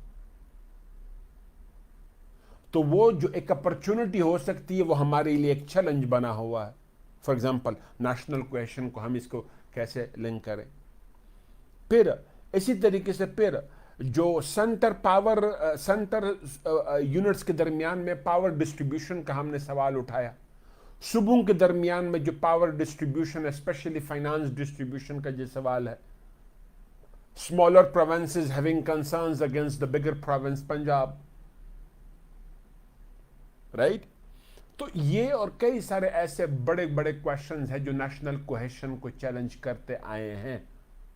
और यही अपॉर्चुनिटीज हैं जिनको हमने उस पर स्कोर करना है प्रॉपर डायरेक्शन में. फॉर एग्जांपल, फेडरेटिंग पार्टीज हमारे यहां हों, सेंटर को हमने वीक करना है, यूनिट्स को हमने स्ट्रांग करना है. लेकिन यूनिट को स्ट्रांग करते हुए साथ में हमने ये भी देखना है कि ग्रास रूट लेवल तक पावर शिफ्ट हो जाए, डिस्ट्रिक्ट लेवल तक. मैंने ये भी बात कही. तो कल्चरल लिंग्विस्टिक डाइवर्सिटी जो हमारी है, जो वैरायटी है, उसको हम डाइवर्सिटी के तौर पे प्रोजेक्ट करें, ना कि डिवीजन के तौर पे. ठीक है, ऑल राइट.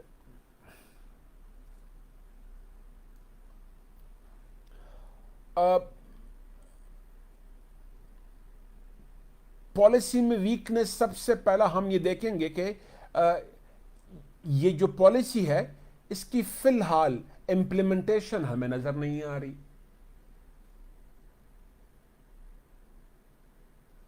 अभी भी हमने 2014 में 2013-14 में हमने एक कंप्रहेंसिव डॉक्यूमेंट देने की कोशिश की ऑफ नेशनल सिक्योरिटी. लेकिन उस नेशनल सिक्योरिटी डॉक्यूमेंट को नेशनल एक्शन प्लान ने उड़ा दिया. यानी हमने नेशनल एक्शन प्लान से उसको रिप्लेस कर दिया. तो इसके साथ भी कहीं ऐसा तो नहीं होगा. उसी तरीके से फिर हम ह्यूमन सिक्योरिटी की बात करते हैं, लेकिन ह्यूमन सिक्योरिटी की तरफ हमारी प्रोविंशियल बजट्स में, फेडरल बजट में एलोकेशन वो नजर नहीं आ रही। यानी पेपर पे तो हम एक पॉलिसी लेके आ गए हैं, लेकिन प्रैक्टिकल वर्जन जब इसका आता है तो उस पर हमें उतना कुछ नजर नहीं आ रहा। नेशनल कोहेशन की तरफ भी कहीं हमें बड़े स्टेप्स उठते हुए नजर नहीं आ रहे। एंड सच मोर वीकनेसेस जो हमें नजर आ रहे हैं।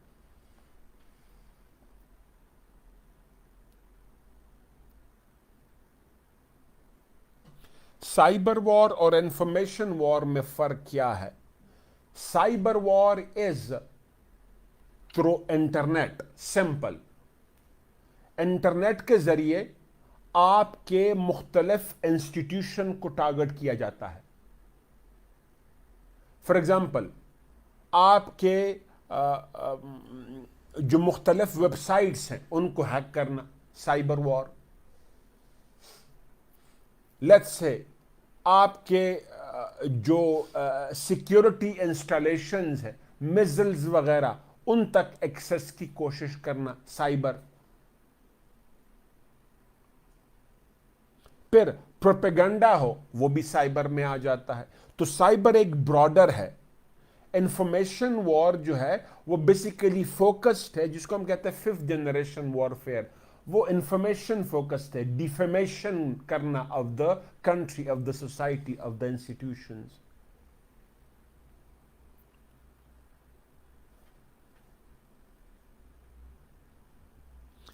How will regime change affect the policy? देखिए, रिजीम चेंज, हर हुकूमत की अपनी पॉलिसीज होती है, हर पार्टी का अपना पॉलिसी प्लान होता है। यूएस में देखें, ट्रंप इन पावर था, क्लाइमेट पॉलिसीज आउटराइटली उन्होंने चेंज कर दी। बाइडेन पावर में आया, उसने ओबामा की पॉलिसीज को काफी हद तक रिवाइव कर दिया। तो ये तो पार्टी टू पार्टी वेरी करती है सारी दुनिया में, हमारे यहां भी ऐसा है। जो प्रीवियस गवर्नमेंट की पॉलिसीज थी, क्या वो ये गवर्नमेंट कंटिन्यू करती है कि नहीं, ये तो देखा जाएगा। लेकिन जरूरी यह है कि जितनी भी अच्छी पॉलिसीज हैं उनको कंटिन्यू किया जाए। फॉर एग्जाम्पल, ऐसे dams banana, for example industries को प्रमोट करना। लेकिन मैं फाइनेंस मिनिस्टर का बयान सुन रहा था कि पिछली हुकूमत ने इंडस्ट्रीज को जो बेल आउट पैकेज दिया था वो अननेसेसरी था। हमने इंडस्ट्रीज में एक विजिबल ग्रोथ नोट किया पिछले 3 सालों में। क्या वो ग्रोथ रिवर्स तो नहीं हो जाएगा या रुक तो नहीं जाएगा अगर ये पॉलिसीज, ये हुकूमत ये पॉलिसीज रिवर्स करती है? तो ये तो डिपेंड करता है government to government, policy to policy. ठीक। अच्छा, और कोई सीरियस क्वेश्चन जो हो? सर, समवन आस्क्ड कि कौन से डायमेंशन से ये सवाल आ सकता है? इस पे कई सारे क्वेश्चंस आ सकते हैं बच्चों। Number 1, from geo security to geo economics, एक। दूसरा, foreign policy challenges linking with the national security, यह क्वेश्चन भी आ सकता है। Economic security is the core of national security document, यह क्वेश्चन आ सकता है। एक ओवरऑल क्वेश्चन भी आ सकता है of all the possible aspects of the document. इस पे इवन आप ऐसे एक्सपेक्ट कर सकते हैं, फ्रेजिंग कैसे करते हैं वी डोंट नो, एक्सपेक्ट कर सकते हैं आप इसको पाक अफेयर में, करंट अफेयर में और ऐसे में कहीं पे भी ये एक्सपेक्ट करें।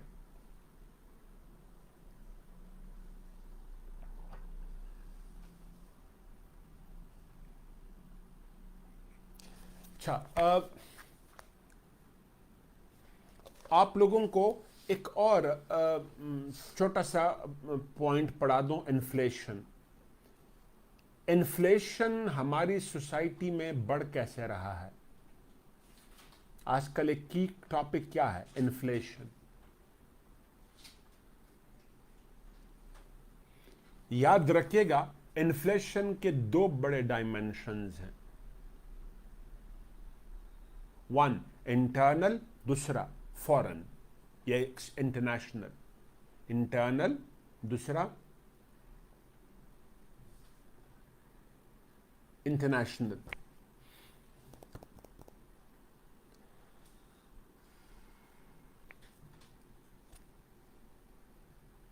अगर इन्फ्लेशन पे क्वेश्चन आया तो आप उसको कैसे डील करेंगे? First, you would highlight in detail almost 2 paragraphs. कोई इसको 3 में करे, कोई 4 में करे, उसकी मर्जी, लेकिन इससे ज्यादा ना करे। अगर क्वेश्चन आता है इन्फ्लेशन कॉजेज, इफेक्ट्स, सॉल्यूशंस, तो ये कैसे करेंगे? 2 से 3 paragraph should be more than enough. मैं उसको कैसे लूंगा? मेरे तमाम पुराने स्टूडेंट्स जानते हैं, और हर स्टूडेंट को ये कहता रहता हूं, please do not focus only on the information been given by the teacher और the writer, also focus on the structure they give you while giving information। जिसमें अभी तरह मैंने नेशनल सिक्योरिटी में देने की कोशिश की, अभी करने की कोशिश कर रहा हूं। इन्फ्लेशन में हम क्या देखते हैं? Price hike. एक जेनेरिक स्टेटमेंट पास करे, प्राइस हाइक हुआ है पाकिस्तान में। पाकिस्तान ब्यूरो ऑफ स्टैटिस्टिक्स को कोट करो, 12.6% प्लस आपका वो है इन्फ्लेशन है। ये मैंने कोई 1 हफ्ते पहले फिगर्स उठाए थे। आप लोग देखें उसमें चेंजेस आए हैं कि नहीं आए हैं। मुझे लगता है कि चेंजेस आए हैं, और आने वाले 1 महीने में या एग्जाम तक आप उसमें और चेंजेस देखेंगे। प्राइस हाइक मजीद बढ़ेगा, और अगर फ्यूल के प्राइसेस बढ़े तो अल्लाह खैर करे। कुछ ज्यादा ही इम्बैलेंस में देख रहा हूं। Unfortunately I am not a pessimist, लेकिन चीजें कुछ ज्यादा अच्छी नहीं है महंगाई के लिहाज से। there is an increasing price hike in Pakistan।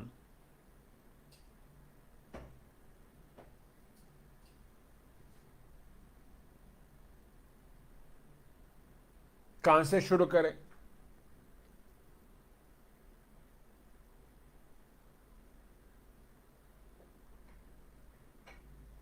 One, the price hike of domestic commodities. जो डोमेस्टिक कमोडिटीज हैं, स्पेशली किचन प्रोडक्ट्स, वो बेतहाशा महंगे हुए हैं।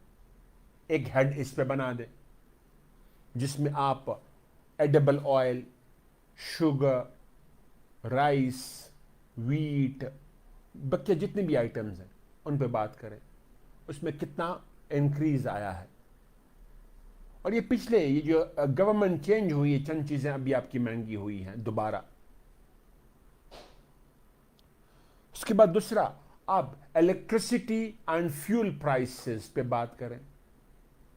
इलेक्ट्रिसिटी एंड फ्यूल प्राइसेस, बिजली हमारे पिछले 4 सालों में मोर देन डबल हो गई है प्राइसेस। गैस के प्राइसेस भी डबल हो गए हैं। फ्यूल के प्राइसेस, दैट्स ऑयल, उसके प्राइसेस भी मोर देन डबल हो गए हैं। और एक्सपेक्टेड है कि उसमें एक ट्रेमेंडस इंक्रीज मजीद आएगा। अभी बिजली की प्राइसेस 4 रुपए प्लस बढ़ गए हैं, और 3 रुपए प्लस अभी फिर बढ़ने हैं इलेक्ट्रिसिटी के। यही गैस के साथ हो रहा है, यही कोल के साथ हो रहा है, और मोर इंपॉर्टेंटली ऑयल के साथ। That's petrol. ऑयल का मेरा मतलब क्या है? पेट्रोल। 150 पे पर लीटर पेट्रोल है, डीजल उससे ज्यादा है। और फिर गवर्नमेंट को कोट कर रहा हूं, अभी जो आपका मिनिस्टर है वो क्या कह रहा है कि 51 rupees per litre government subsidy दे रही है। 51 रुपीज पर लीटर। इसका मतलब क्या कि आने वाले दिनों में 50 से लेके 80 रुपीज तक इंक्रीज आ सकता है। जो आज हम 150 पे ले रहे हैं वो 200 प्लस हो जाएंगे।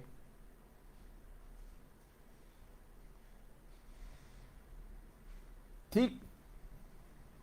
अच्छा, फ्यूल की बात हमने कर ली। अब fuel prices increase means trickle down effect on everything. हर चीज पे इसका इफेक्ट है। प्राइस हाइक किस चीज पे, कैसे? इलेक्ट्रिसिटी प्रोडक्शन 60% आपकी हाइड्रोकार्बन से हो रही है। बिजली महंगी हो जाना हुई है, मजीद महंगी होगी। ट्रांसपोर्ट के जो किराए हैं वो बढ़ जाएंगे, ट्रांसपोर्टेशनल कॉस्ट हमारी बढ़ जाएगी। उसके बाद फिर जब ट्रांसपोर्टेशनल कॉस्ट आपकी बढ़ेगी तो ऑटोमेटिकली एक तरफ पे आपका प्रोडक्शन कॉस्ट बढ़ेगा, दूसरी तरफ पे ट्रांसपोर्टेशनल कॉस्ट बढ़ेगा of every product. Production cost of industrial products बढ़ेगा और transportational cost of industrial and agricultural products बढ़ेगा, जो कि बढ़ रहा है।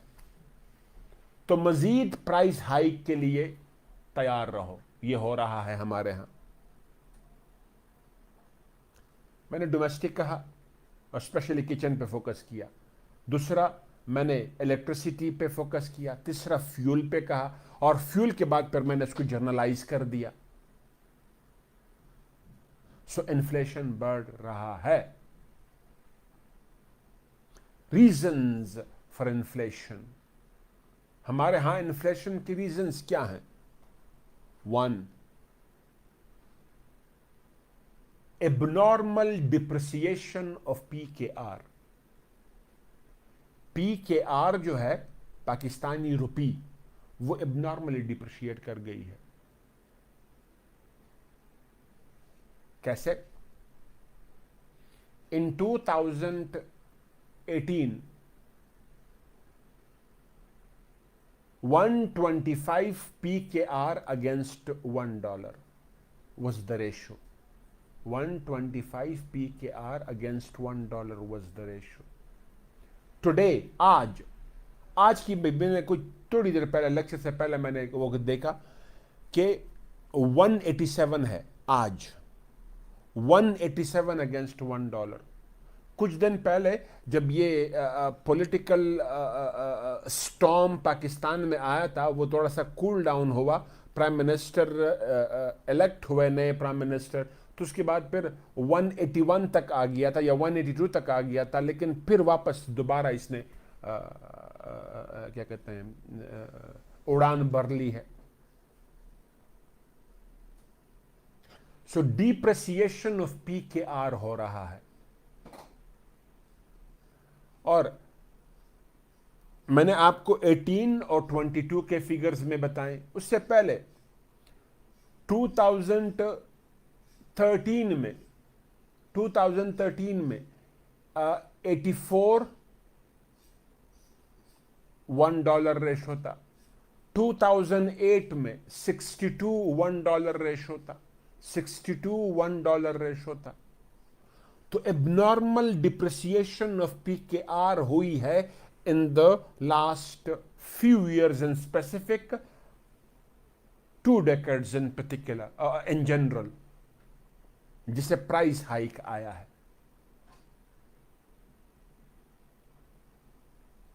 वो कैसे? रुपी डिवेल्यू हो गई। हम क्या करते हैं? Most of the products are being purchased in dollars from the international market। International market से हम प्रोडक्ट्स डॉलर में खरीदते हैं और वो लोकल मार्केट में हम PKR में बेचते हैं। The being sold in PKR। तो रुपी टू डिवेल्यू हो गई है, ऑटोमेटिकली बाहर के प्रोडक्ट हमारे यहां महंगे हैं।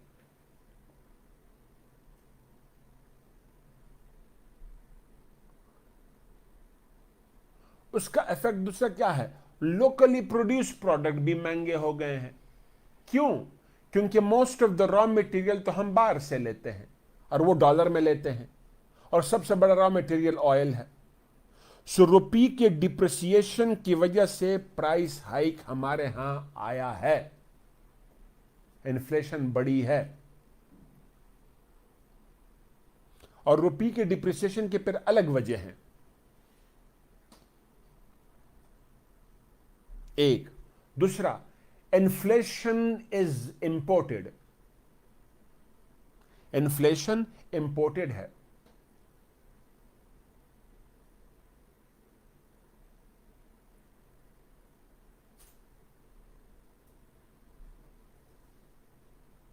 इन्फ्लेशन कैसे इंपोर्टेड है?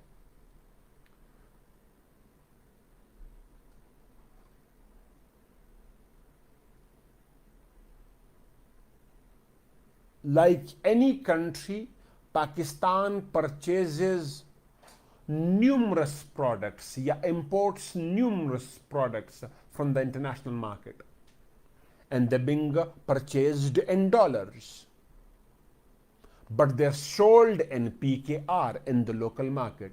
डॉलर में हम खरीद लेते हैं, लोकल मार्केट में PKR में बेचते हैं। अब इंटरनेशनल मार्केट में प्राइस हाइक आया है। एक, पोस्ट कोविड या कोरोना फेज जो आया है,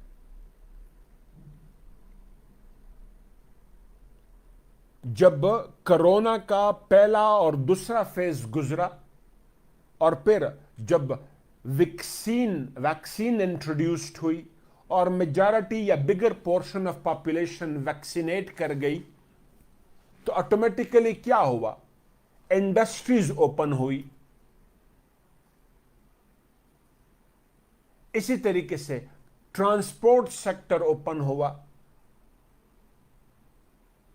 जब ये दोनों ओपन हो गए तो उसका next impact was on the hydrocarbon sector. Demand for oil, gas and coal increased. Resumption of industries and transport sector resulted into more and more demand of oil, gas and coal. During the first phase of corona, the prices of oil per barrel, US barrel की बात कर रहा हूं, were well below $23 per barrel. $23 per barrel से नीचे थे पहले phase of corona में। लेकिन कोरोना के बाद जब रिजम्पशन हुआ ऑफ इंडस्ट्रीज एंड ट्रांसपोर्टेशन, तो प्राइसेस ऑफ ऑयल कहां तक पहुंच गए, अबव $80 पर बैरल तक पहुंच गए, 80 प्लस बैरल तक पहुंच गए। तो प्राइस हाइक आया। दूसरा, डिमांड में इजाफा हुआ of every product. For example, IT products में की डिमांड में इजाफा हुआ और मार्केट में आईटी प्रोडक्ट्स की प्रोडक्शन उतनी ज्यादा रिज्यूम नहीं हुई थी, तो प्राइस हाइक आया of the IT products. Food products, हर किस्म के प्रोडक्ट के प्राइसेस में इजाफा हुआ। एक तो डिमांड बढ़ने की वजह से, दूसरा फ्यूल प्राइसेस बढ़ने की वजह से। Remember, fuel is the epicentre, is the core point. Fuel के गिर्द हर चीज की प्राइसेस घूमते हैं।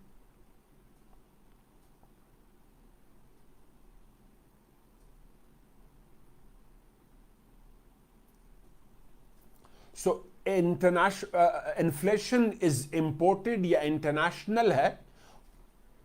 हमारे यहां जो इन्फ्लेशन आया वो इंटरनेशनल हालात की वजह से आया है, और वो एक मैंने एक्सप्लेन किया, कोविड। दूसरा, Russia's attack on Ukraine resulted into substantial price hike. सबसे बड़ा प्राइस हाइक किस चीज का आया है? दैट इज हाइड्रोकार्बन्स का। The highest price hike is that of hydrocarbons. एक Russia, the world largest gas producer and exporter, दुनिया का सबसे बड़ा गैस प्रोड्यूसर और एक्सपोर्टर है, और प्राइम मार्केट कौन है उसके लिए? यूरोप है गैस एक्सपोर्ट्स के लिए, और वो भी खास तौर पे जर्मनी। पूरी दुनिया है, स्पेसिफिकली यूरोप है, और उसमें भी सबसे बड़ा जर्मनी है। और फिर third largest producer and exporter of oil रहा है Russia. After the attack on Ukraine, sanctions being imposed by US and European countries, और उन्होंने क्या कर दिया है? डाउनसाइज किए हैं imports of oil gas from Russia.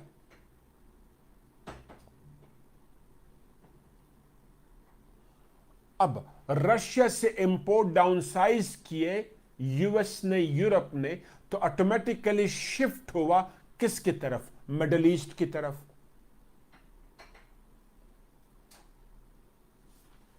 And other hydrocarbon producers की तरफ। तो ऑटोमेटिकली जो बकिया मार्केट में हाइड्रोकार्बन्स अवेलेबल है उस पर स्ट्रेस आया। डिमांड ज्यादा है, अवेलेबिलिटी कम है, प्राइस हाइक हुआ। $130 पर बैरल प्लस प्राइसेस पहुंच गए, 130। ये फिगर्स हर रोज चेंज होते रहते हैं, तो प्लीज इस पे आप लोग मुझे अपोलोजाइज करता हूं आपको पहले से कि ये हर रोज चेंज होते रहते हैं, तो आप लोगों ने खुद अपडेट करना होगा। सिर्फ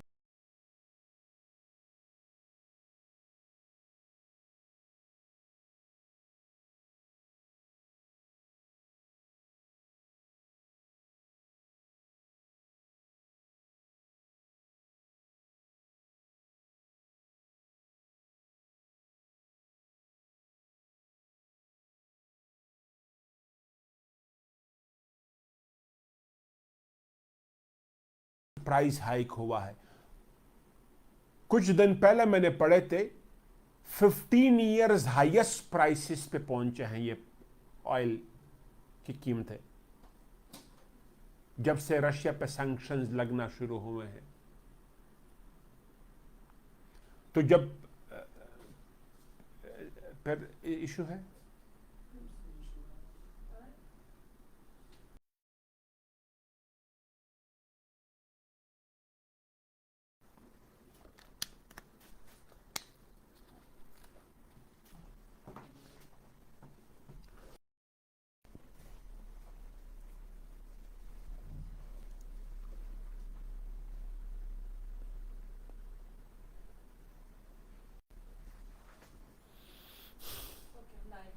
वी लाइव। अच्छा, तो तुमने ये मैगजीन के, ठीक है, चलो बच्चों ने भी सुन लिया होगा। खैर है, दिस मैगजीन जो कि डे बिफोर यस्टरडे पब्लिश हुआ है, माई मैगजीन, नोवाज मैगजीन इन फैक्ट, जिसके जिसमें बहुत क्लास की टीम है। Specially I would mention Hasan Ali Gondal, हमारे एक बहुत क्लास के टीचर जो मेरे स्टूडेंट भी रहे हैं, हमारे नोवा के स्टूडेंट, जिस पे मैं बहुत प्राउड फील करता हूँ। और फिर हमारी रिसर्च टीम बड़ी एफर्ट इसने इस पे की है, तो hopefully it would be of great help. इसमें यूक्रेन रशिया क्राइसिस, यूएस जो रिजीम चेंज कैसे करते हैं, काबुल अफ़गानिस्तान की सिचुएशन, पाक यूएस रिलेशन किस तरीके से हैं, national security policy, OIC, CPEC phase 2, B3W versus BRI, great game जो शेप रीशेप हो रहा है, इकोनॉमिक क्राइसिस इन पाकिस्तान, जो India on the way from secularism towards Hindu Utwa, उसके लिए एक बड़ा अच्छा फ्रेज़ मेरे एक स्टूडेंट ने यूज़ किया था, और लोगों ने भी यूज़ किया होगा, लेकिन मैंने ये एक स्टूडेंट से पहली बार सुना, बल्कि लिखा हुआ था एक स्टूडेंट ने, नाम मुझे उसका नहीं याद, लेकिन ये फ्रेज़ मुझे याद है। And I always feel proud, और मैं बड़ा खुल के जिससे मैं सीखता हूँ मैं उनको अप्रिशिएट करता हूँ और बताता हूँ कि एक स्टूडेंट ने ये फ्रेज़ इस्तेमाल किया था, from Gandhi's India to Godse India. Godse was the person who killed Gandhi साहब। तो इस मैगजीन में ये और इसके अलावा और कई सारे टॉपिक्स जो कवर करने की कोशिश की गई है, इंशाल्लाह you would like it. Okay, ना coming back to topic, inflation imported है कैसे? Russia's war in Ukraine, Russia's war in Ukraine, इससे क्या हुआ है? इंटरनेशनल मार्केट में प्राइस हाइक हुआ है ऑफ ऑयल। पाकिस्तान का सबसे बड़ा इंपोर्टिंग प्रोडक्ट क्या है? हाइड्रोकार्बन है, ऑयल और गैस है, जिसकी प्राइसेस बढ़ गए हैं। तो ऑटोमेटिकली पाकिस्तान में prices of oil and gas बढ़े हैं और मजीद बढ़ेंगे। जब ऑयल प्राइसेस बढ़ेंगे तो उसका ट्रिकल डाउन इफेक्ट होगा ऑन ईच एंड एवरीथिंग, मतलब ओवरऑल नेशनल लाइफ पे उसका इफेक्ट होगा। डोमेस्टिक प्रोडक्ट से लेके, किचन प्रोडक्ट से लेके, बिजली से लेके, इंडस्ट्रियल प्रोडक्ट से लेके, एग्रीकल्चर से लेके, ट्रांसपोर्ट से लेके, गो ऑन। सो एक तो यूक्रेन वॉर पे जब पॉइंट आप रेस करेंगे तो ये रेस करेंगे। दूसरा, Pakistan has been one of the major importer of food item, specially wheat, from Russia and Ukraine. Russia Ukraine से हम रिपीटेडली गंदम खरीदते आए हैं, कई सारे प्रोडक्ट खरीदते आए हैं, स्पेशली व्हीट खरीदते आए हैं। अब यूक्रेन में लड़ाई है तो वो व्हीट एक्सपोर्ट नहीं कर पा रहा। दूसरा, रशिया पे इंक्रीजिंग सैंक्शंस है, वो एक्सपोर्ट नहीं कर पा रहा। तो इंटरनेशनली फूड प्रोडक्ट्स में, स्पेशली व्हीट में इजाफा हुआ है, और हमारे यहाँ व्हीट के प्राइसेस में भी इजाफा हुआ है, होगा मजीद। तो हमने एलेबोरेट किया इन्फ्लेशन इज इंपोर्टेड। पहले मैंने कहा इन्फ्लेशन कैसे है, फिर मैंने इन्फ्लेशन की रीजंस बताएं, इंटरनल एंड एक्सटर्नल। एक्सटर्नल में दो डिविजन्स किए, कोरोना, पोस्ट कोरोना, और उसके बाद फिर ये क्या कहते हैं, दिस वॉर इन यूक्रेन। ना सॉल्यूशंस इसके लिए क्या है जो पाकिस्तान के कंट्रोल, या पाकिस्तान उसको कंट्रोल कर सकता है, वो या स्टेप्स हम उठा सकते हैं, वो क्या है? दैट इज स्टेबलाइज PKR, रुपी को स्टेबलाइज करो। जब तक रुपी स्टेबल नहीं होगी तब तक प्राइस कंट्रोल हम नहीं कर पाएंगे, या इन्फ्लेशन को कंट्रोल नहीं कर पाएंगे। और rupee stability is directly linked, related to the dollar reserves. You would be surprised to know that state bank of Pakistan ने डेटा रिलीज किया है यस्टरडे। 5.3 बिलियन डॉलर्स हमारे डॉलर रिजर्व्स 1 अप्रैल से कम हुए हैं। जब से ये पॉलिटिकल क्राइसिस बना तब से 5.3 अरब डॉलर हमारे डॉलर रिजर्व्स डिप्लीट कर चुके हैं। तो हमें डॉलर स्टेबिलिटी चाहिए, डॉलर अवेलेबिलिटी चाहिए। जितना ज्यादा डॉलर अवेलेबल होगा उतनी रुपी स्टेबल होगी।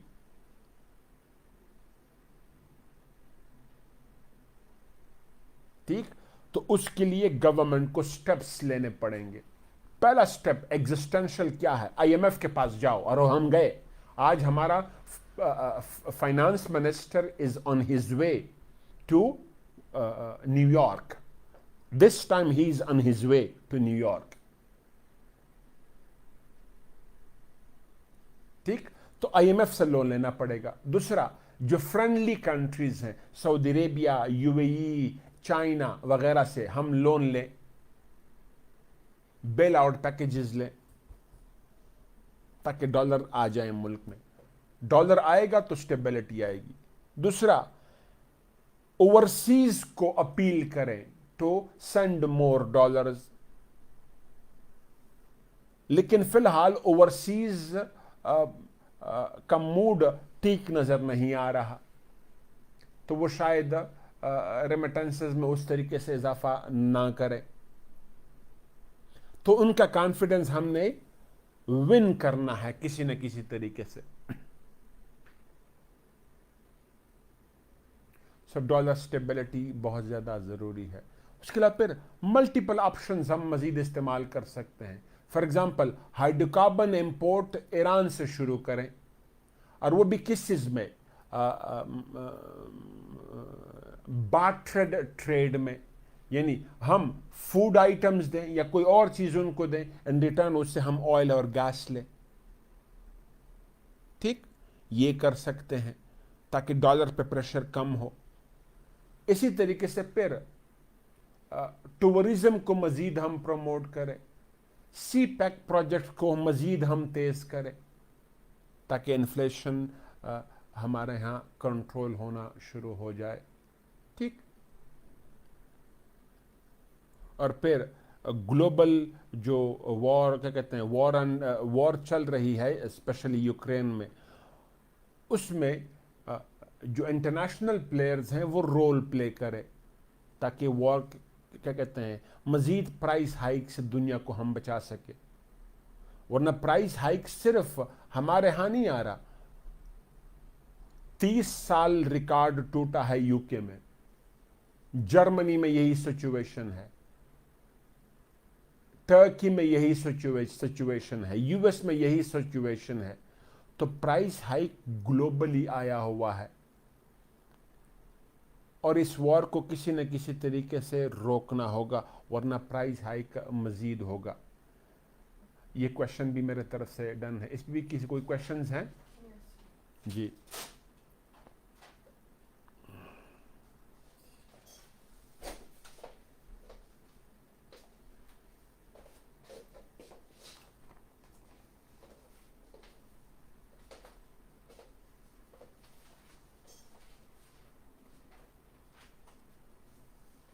एग्जाम डिले हुआ है? एग्जाम डिले के करंट अफेयर्स के टॉपिक्स पे इफेक्ट क्या होगा? अच्छा, करंट अफेयर्स के जो टॉपिक्स हैं वो आप लोगों को मैं अभी बता भी देता हूं कि कौन से टॉपिक्स ज़्यादा एक्सपेक्टेड हैं। अफगानिस्तान के रिलेटेड कई सारे टॉपिक्स हम एक्सपेक्ट कर सकते हैं, अभी आपको पढ़ाऊंगा। नेशनल सिक्योरिटी मैंने पढ़ा दी। इकोनॉमी का जो क्वेश्चन है वो मैंने चंक्स में पढ़ा दिया। एक मैंने करवा दिया that is balance of payment, दूसरा दैट इज क्या कहते हैं बजट का जो हमारे प्रॉब्लम है, तीसरा मैंने करवा दिया इन्फ्लेशन। डॉलर भी उसी में मैं लेके आ गया, रुपी डिप्रिसिएशन भी उधर ही लेके आ गया। तो उसके गिर्द कहानी घूमेगी इकोनॉमी के, जो भी होंगे यही होगा, क्राइसिस रिलेटेड, इससे बाहर नहीं होगा। उसके बाद फिर नेशनल सिक्योरिटी के अलावा फिर क्वेश्चन इस पे आ सकता है, क्या कहते हैं, न्यू प्रोविंसेस पे भी क्वेश्चन एक्सपेक्टेड है। इसी तरीके से फिर सिंगल नेशनल करिकुलम है तो पुराना, लेकिन उसको फिर हम दोबारा एक्सपेक्ट कर सकते हैं। इसी तरीके से फिर हम लोग चांसेस कम है, लेकिन फिर भी जो क्रिमिनल जस्टिस सिस्टम रिफॉर्म हुआ है उस पे भी क्वेश्चन आ सकता है। और आप लोगों को ये बता दूं कि इस पे हमारे जो पिछले लॉ मिनिस्टर थे, जब क्रिमिनल जस्टिस सिस्टम रिफॉर्म हुआ उसकी लॉन्चिंग सेरेमनी थी, उसमें जो उन्होंने स्पीच दी है हमारे लॉ मिनिस्टर फरोग नसीम साहब ने, वो की पॉइंट्स याद रखें, वो आपका की क्वेश्चन होगा, आंसर होगा, उससे बाहर कुछ नहीं होगा। ठीक है, तो मैंने आपको बता दिया कि आपने क्या करना है, और मैं भी कोशिश करूंगा कि उस पर मैं वो करूं।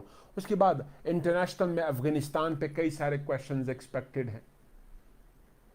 अफ़गानिस्तान पे अभी मैं आपको पढ़ाऊँगा ह्यूमनिटी क्या कहते हैं एक क्वेश्चन एक्सपेक्टेड है पाक US relations after US withdrawal, मैंने मैगजीन में कवर किया हुआ है। इसी तरीके से फिर अफ़गानिस्तान में जो ह्यूमनिटेरियन क्राइसिस आया है उस पर क्वेश्चन हो सकता है, या challenges to Afghan Taliban government, इसी में मैंने कवर किया, आपको पढ़ाऊँगा भी। ये इस पर क्वेश्चन आ सकता है अफ़गानिस्तान रिलेटेड। इसी तरीके से फिर पाकिस्तान के सिक्योरिटी कंसर्न्स क्या कहते हैं स्टिल कंटिन्यू कर रहे हैं क्योंकि हमारे यहाँ हमले हो रहे हैं, ये भी क्वेश्चन आ सकता है और इस पे हमें क्या करना चाहिए। इसी तरीके से फिर इंडिया पे क्वेश्चन जो हिंदुत्व वाला क्वेश्चन है वो बड़ा इंपॉर्टेंट है, मैंने मैगजीन में भी कवर किया है, आप लोगों को उस पर लेक्चर भी दूंगा। इसी तरीके से फिर एक और क्वेश्चन इसमें हम एक्सपेक्ट कर सकते हैं, दैट इज़ यूक्रेन, आपको पढ़ाऊंगा। इसी तरीके से एक और क्वेश्चन हम एक्सपेक्ट कर सकते हैं international price hike, Russia China US China growing rivalry, cold war, ये भी क्वेश्चन हो सकता है। और फिर क्लाइमेट पॉलिटिक्स और स्पेशली ग्लासगो समिट के बाद इस पर भी क्वेश्चन आ सकता है।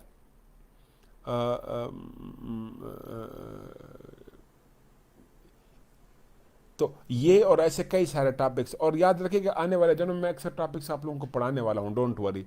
आज भी फॉर एग्जांपल ये मैंने जो ये कवर किए, मजीद अभी एक अदर टॉपिक और भी कवर करने की कोशिश करता हूँ।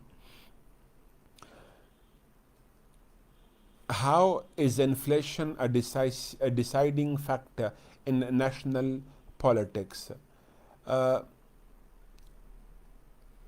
नेशनल पॉलिटिक्स में देखें, इमरान खान की हुकूमत के खिलाफ जो सबसे बड़ा मूव हुआ ऑफ द अपोजिशन, उसके खिलाफ वोट ऑफ नो कॉन्फिडेंस जो पास करवाया गया, या उनके खिलाफ जो पिछले उससे पहले जितने भी प्रोटेस्ट हुए, वो क्या था? Inflation, price hike.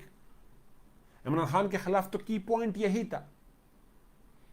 और अब इस हुकूमत ने अगला इलेक्शन अगर जीतना है, वो नून है या पीपल पार्टी है या बकिया पार्टीज जो हैं, उन्होंने अगर अपना इलेक्टोरल विक्ट्री करनी है तो वो अपनी परफॉर्मेंस शो करेंगे, और वो भी स्पेशली इकोनॉमिक परफॉर्मेंस और इन्फ्लेशन। जिस तरीके से प्राइस हाइक आने वाली है, तो आने वाले दिनों में इस हुकूमत के लिए मैं बड़ा टफ सिचुएशन देख रहा हूं, और इसका फायदा ऑटोमेटिकली पीटीआई को होगा। तो फॉर एग्जांपल जिस तरीके से हुकूमत कह रही थी कि ये हुकूमत ने महंगाई कर दी वगैरह वगैरह, अब वही बातें कि हमें पेट्रोल के प्राइसेस बढ़ाने पड़ेंगे, फलाने चीज़ें हमें बढ़ाने पड़ेंगे वगैरह, ये वही opposition parties now in government कह रही है। तो आपका जो ओवरऑल पॉलिटिक्स है वो इस वक्त रिवॉल्व कर रहा है in reality against inflation, price hike. ठीक है, how to attempt a question I am gonna teach you in detail, लेकिन साथ में ये भी याद रखिएगा कि हर टॉपिक को मैं क्वेश्चन फॉर्म में उठाता हूं और क्वेश्चन फॉर्म में आंसर करता हूं। मैंने जब लास्ट अटेम्प्ट हुआ था, CSS का एग्ज़ाम हुआ था, उसमें करंट अफेयर, पाक अफेयर में जितने भी क्वेश्चंस आए थे, वो क्वेश्चंस मेरे साथ मेरे जो डियर स्टूडेंट है उन्होंने मेरे से क्वेश्चंस किए थे, वो क्वेश्चंस जरीन साहिबा ने, और वो क्वेश्चंस मैंने आंसर किए थे कि आपने इनको करना कैसे है, तो वो भी आप देखेंगे। अभी हाउ टू अटेम्प्ट क्वेश्चन, उस पर अलग आपको लेक्चर भी दूंगा। तो 3 चीज़ें मैंने बताई, पिछले पेपर्स जो लास्ट डिस्कस है नोवा के पेज पे मौजूद होगा, दूसरा अभी आपको लेक्चर उस पे दूंगा, तीसरा जो पढ़ा रहा हूँ क्वेश्चन फॉर्म में ही पढ़ा रहा हूँ। उसके अलावा फिर गवर्नमेंट पॉलिसीज को कहाँ से पढ़ें, ये तो बड़ा जेनेरिक सा क्वेश्चन है। आप अगर इकोनॉमिक पॉलिसीज हैं तो आप स्टेट बैंक ऑफ पाकिस्तान उठाएं, इकोनॉमिक सर्वे ऑफ पाकिस्तान उठाएं, इसी तरीके से फिर पाकिस्तान ब्यूरो ऑफ स्टैटिस्टिक्स उठाएं, या इनको कोट किया हो किसी न्यूज़पेपर मैगजीन ने, आर्टिकलिस्ट ने, उनको उठाएं। ठीक है। इस तरीके से लेक्चर्स होंगे आपको कई सारे, जिसमें से हम भी एफर्ट कर रहे हैं, वो भी हैं, मैगजीन वगैरह, हमारे लेक्चर्स भी हैं, तो आप वो भी कर सकते हैं। Some expert compare Pakistan's situation with Sri Lanka because both are victims of China's debt trap. Please comment. बेटा मैं आप लोगों को सी पैक फेज 2 पढ़ाऊंगा और उसमें कोशिश करूंगा कि is CPEC another East India Company, तो I am gonna teach it in detail, ठीक है। तो उसके लिए आप लोग परेशान ना हो, लेकिन ये ऐसा नहीं है। चाइना की वजह से श्रीलंकन क्राइसिस नहीं हुआ है, श्रीलंकन गवर्नमेंट की अपनी पॉलिसीज हैं। और हमारे यहाँ भी, आपको सिंपल एक सेंटेंस में जवाब दे दूं, चाइना के पास हम गए हैं, चाइना हमारे पास नहीं आया है कि ये आपको इंडस्ट्री लगवा के देते हैं, आपको रोड बना के देते हैं, रेलवे बना के देते हैं, या सी पोर्ट बना के देते हैं। हम गए हैं एनर्जी प्रोजेक्ट वगैरह के लिए। तो it's not debt trap project. दो इंटरनेशनल एक बहुत बड़ा डिस्कोर्स ये चल रहा है, I teach you in detail, और उसको करना कैसे वो भी मैं आपको इंशाल्लाह करवाऊंगा। और जो मेरे स्टूडेंट जो मुझसे पढ़े हुए हैं उनको मैंने इसी अंदाज में करवाया हुआ होगा। Pakistan's import policy is elite oriented. Would that be the cause of poverty and inflation? देखिए, पाकिस्तान की जो इम्पोर्ट पॉलिसी है वो एलीट ओरिएंटेड है। एलीट ओरिएंटेड थोड़ा सा स्वीपिंग स्टेटमेंट हो जाएगा। एलीट ओरिएंटेड में हम क्या बात करेंगे? फॉर एग्जांपल, हाइब्रिड टेक्नोलॉजी हम लेके आ रहे हैं, उसका तो हर किसी को फायदा है। हाँ, ऐसे प्रोडक्ट्स जो कि एलीट के लिए है या बड़े एक्सपेंसिव है, लेकिन वो कितना चंक होगा? $3 बिलियन, $2.5 बिलियन, इससे ज़्यादा तो वो नहीं है। तो एलीट ओरिएंटेड इंपोर्ट्स कहना ये शायद ओवरवेलमिंगली सही ना हो। हमारा जो सबसे बड़ा इंपोर्टिंग प्रोडक्ट है वो क्या है? वो तो हाइड्रोकार्बन्स है। वो एलीट का तो नहीं है, वो तो सबका है, वो सबकी डिमांड है। आपको बिजली चाहिए। तो इस क्वेश्चन के साथ मैं बहुत कम हद तक एग्री कर पाऊंगा। ऑल राइट, हम लोग कंटिन्यू करें? सर आपकी मर्जी है, हाफ एन आवर लेफ्ट। हाँ जी, मैं चाहता हूँ कि किसी का फ़ायदा हो जाए, कि और टॉपिक भी इसका, ठीक है, शॉर्ट सा टॉपिक उठाएंगे सर, जो हाफ एन आवर में खत्म हो जाए। ठीक है।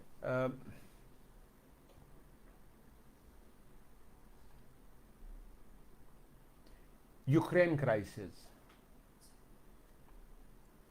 आप लोगों ने ये टाइम वो भी नोट करना है कि ये टॉपिक जो डिवीज़न होगी ये फिर अलग अलग अपलोड दोबारा होंगे बच्चों के लिए, ताकि किसी को मसला ना हो।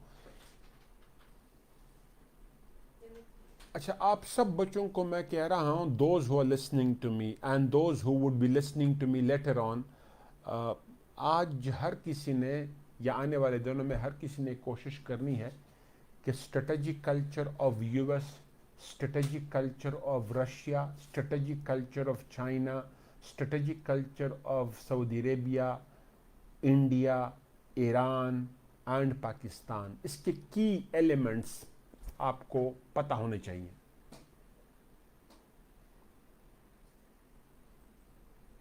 US, Russia, China, India, Pakistan, अगर आपने कर लिए तो मोर देन एनफ है।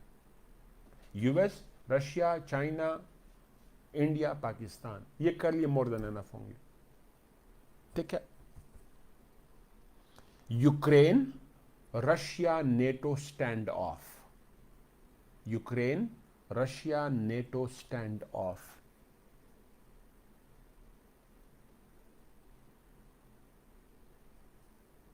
ये क्वेश्चन होगा। Implications, way out. इसको शुरू कहां से करेंगे? रशिया अटैक्ड यूक्रेन, रशिया ने यूक्रेन पे हमला कर दिया। हाँ, रशिया, नेटो स्टैंड ऑफ, और फिर implications on the world, on Pakistan, way forward. Question यूं करें, पाकिस्तान को भी इसमें ऐड करें।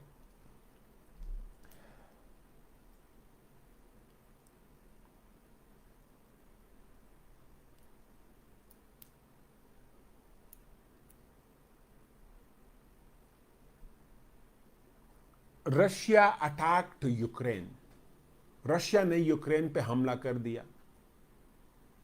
3 अतराफ से हमला किया है। नंबर 1, ईस्टर्न यूक्रेन से हमला किया है, यानी ईस्टर्न यूक्रेन पे हमला कर दिया।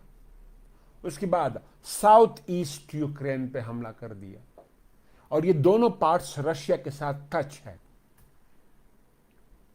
तीसरा, बेलारूस जो एक अलग मुल्क है, रशिया का बड़ा की एलाई है, बेलारूस की तरफ से हमला कर दिया। Eastern Ukraine, south eastern Ukraine, Belarus, इन 3 अतराफ से प्रीडोमिनेंटली रशिया ने हमला किया है। मोर देन 100,000 रशियन ट्रूप्स ने अटैक किया है किस पे? यूक्रेन पे। और हर possible military technology Russia use कर रहा है, with the exception of its क्या कहते हैं न्यूक्लियर। बाकी हर चीज को उसने एक्टिवेट किया हुआ है, या तो यूज में है या threat to use it. Even nuclear को हायर अलर्ट पे किया हुआ है। रशिया ने क्या कर दिया हमले के बाद? ईस्टर्न यूक्रेन को, साउथ ईस्टर्न यूक्रेन को, जिसको हम लुहांस्क कहते हैं, डोम्बास्क कहते हैं, लुहांस्क, डोम्बास्क एटसेट्रा, ये एरियाज हैं, उनको ब्रेक अवे रीजन डिक्लेयर कर दिया। ब्रेक अवे रीजन यानी इसको यूक्रेन के से प्रैक्टिकली कट ऑफ कर दिया। रशियन ट्रूप्स ने इस पे कब्जा कर लिया और इसको ब्रेक अवे रीजन डिक्लेयर कर दिया, क्योंकि यहां पे कौन है? रशियंस हैं।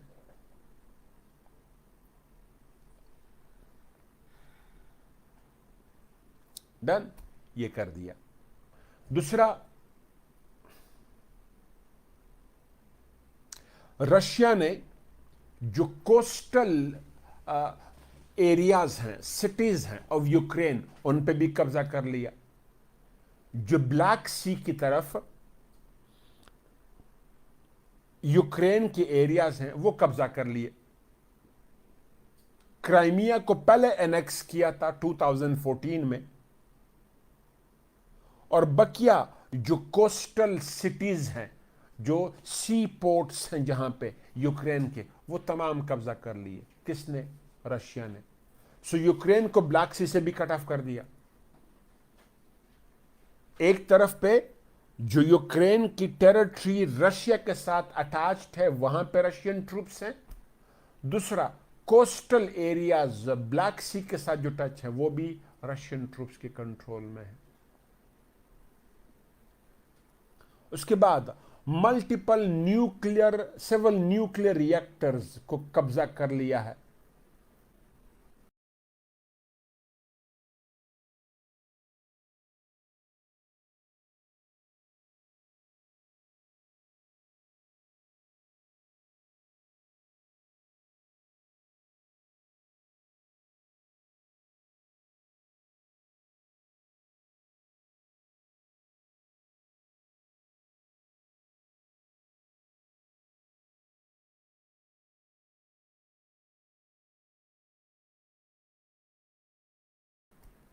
यूक्रेन में रशिया ने उसको भी सराउंड किया गया है।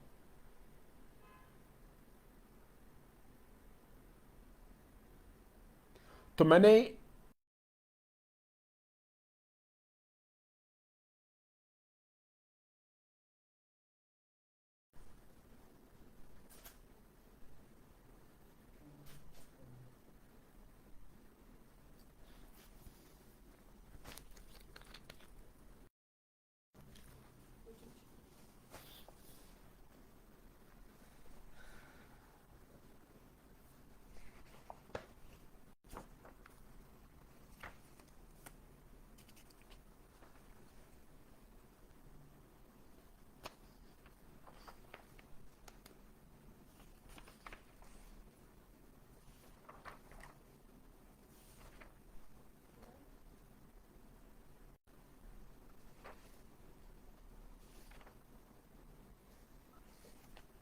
शुरू करूं जी? Thank you.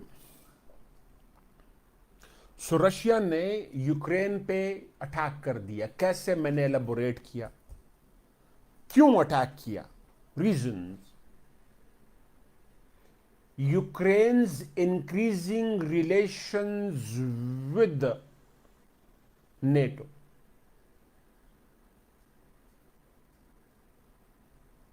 यूक्रेन के जो relations with NATO on one hand and European union on the other बढ़ते रहे हैं. NATO on one hand, European union on the other hand.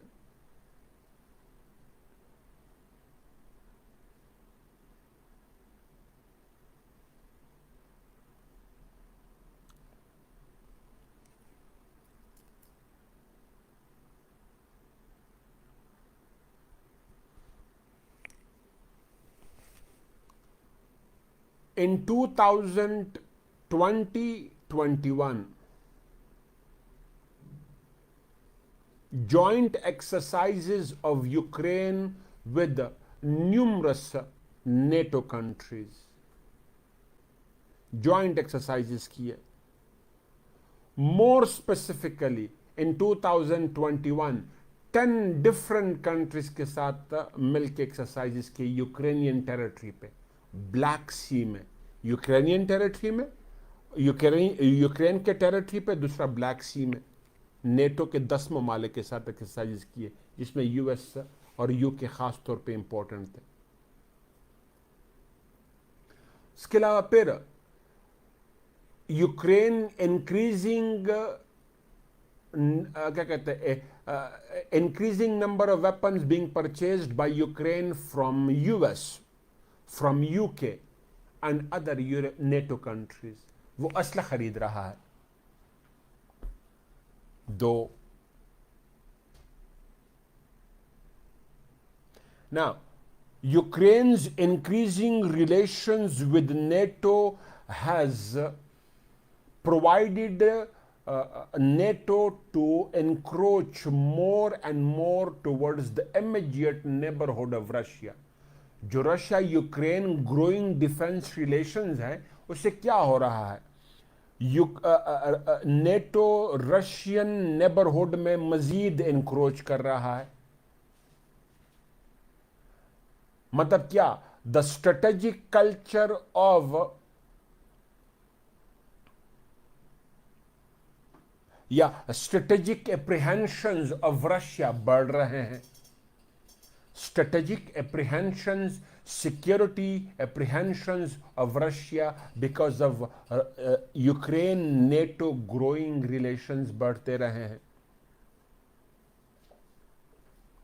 1991 में when USSR fallen down, जब USSR डिक्लाइन कर गया into 14 states, 14 थे या 15 थे, मैं अपॉलॉजीज, लेकिन इतने ही थे, जब डिसइंटीग्रेट हुआ, तो उस वक्त वाशिंगटन ने गारंटी दी थी, या वाशिंगटन ने एग्रीमेंट किया विद क्या कहते हैं, विद मॉस्को. और वो क्या था, NATO would not expand eastward. मतलब क्या, towards the immediate neighbourhood of Russia वो एक्सपैंड नहीं करेगा. लेकिन हमने क्या देखा, इन 1999 and 2004 NATO made substantial expansion towards Eastern Europe and Baltic region. Eastern Europe and the Baltic region, which were the areas were under the strong influence of Russia. For example, Poland को membership दी गई 99 में. इसी तरीके से फिर क्या कहते हैं, रोमानिया को मेंबरशिप दी गई वगैरह. उसके बाद फिर 3 बाल्टिक कंट्रीज को मेंबरशिप दी गई, लिथुआनिया, बाल्टेविया एक और है, इनको मेंबरशिप दी गई. और ये तमाम वो स्टेट्स थे जो कि रशियन इन्फ्लुएंस में थे. तो नेटो ने यहां पे एक्सपैंड किया, लेकिन by then Russia did not have the capacities to stop the expansion of NATO. Russian expansion towards its immediate neighbourhood वो रुक नहीं सकता था, उसकी फाइनेंशियल कैपेसिटीज नहीं थी। बट इन 2008 में when Georgia tried to become the member of NATO on one hand and European Union on the other, 2008 में जब जॉर्जिया ने कोशिश की to become a part of NATO and European Union on the other, तो Russia ने attack कर दिया उस पर, and Georgia was successfully stopped from joining the two, NATO और यूरोपियन यूनियन को ज्वाइन करने से उसको स्टॉप किया। 2013-14 में when Ukraine tried to do the same, तो क्या कर दिया, यूक्रेन में दो चीजें कर दी रशिया ने। वन, क्राइमिया, जिसको हम क्रीमिया कहते हैं, क्राइमिया को एनेक्स कर दिया। ये एक ऑटोनोमस स्टेट था ऑफ यूक्रेन, रशिया ने इसको एनेक्स कर दिया, अपने साथ मिला लिया। कैसे, वो लंबी एक कहानी है। दूसरा, eastern and south eastern Ukraine में जो रशियंस वहां पे ज्यादा हैं, eastern and south eastern Ukraine में जो रशियन ज्यादा हैं, वहां पे सिविल वॉर को सपोर्ट किया, यानी अपराइजर्स को सपोर्ट कर दिया।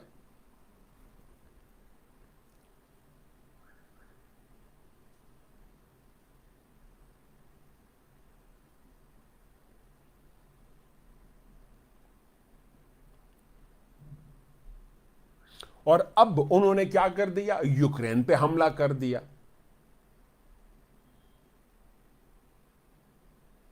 और ऑब्जेक्टिव क्या है, stopping Ukraine from joining NATO and EU. NATO और ईयू को ज्वाइन करने नहीं देगा, यानी यूक्रेन को नेटो और यूरोपियन यूनियन ज्वाइन करने नहीं देगा Russia.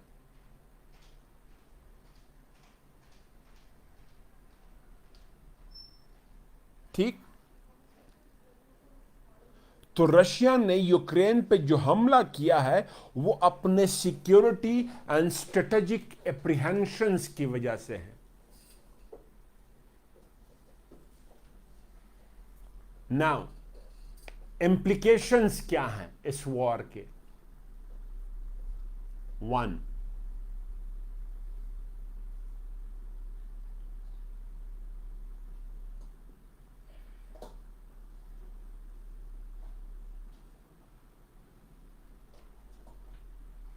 economic isolation of Russia. Russia की इकोनॉमिक आइसोलेशन हम देख रहे हैं। अभी थोड़ी देर पहले मैंने एक्सप्लेन किया था इन्फ्लेशन के कंटेक्स्ट में। रशियन ऑयल पे, रशियन गैस पे, गोल्ड का एक बड़ा प्रोड्यूसर और एक्सपोर्टर है। बकिया फूड आइटम्स का एक बड़ा प्रोड्यूसर और एक्सपोर्टर है। यूएस ने, यूरोपियन कई सारे ममालिक ने पाबंदियां लगा दी, लेकिन कई सारे यूरोपियन कंट्रीज ने इवन डाउनसाइजिंग को भी सपोर्ट नहीं किया। फॉर एग्जांपल जर्मनी, जो सबसे बड़ा इंपोर्टर है, अभी भी वो उस तरीके से इंपोर्ट कर रहा है।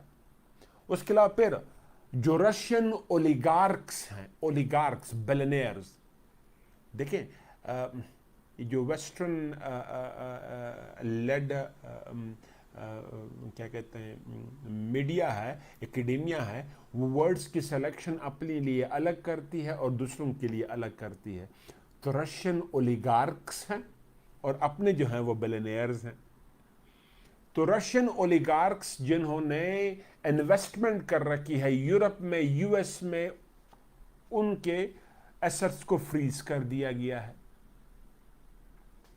ये नुकसान होना।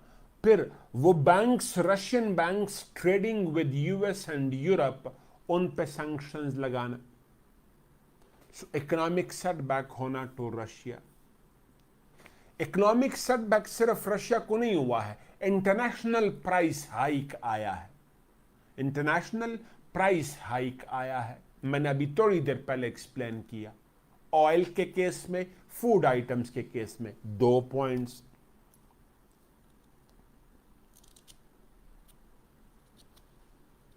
इस तरह इकोनॉमिक कई और इंपैक्ट्स आप बता सकते हैं। फॉर एग्जांपल, तुर्की पे बहुत बुरा असर पड़ा है।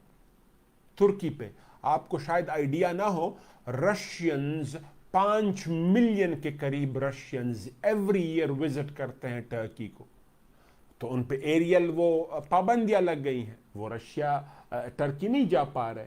तो रशिया टर्की के जो टूरिज्म इनकम है उस पे इफेक्ट, नेबरहुड में तमाम को इसका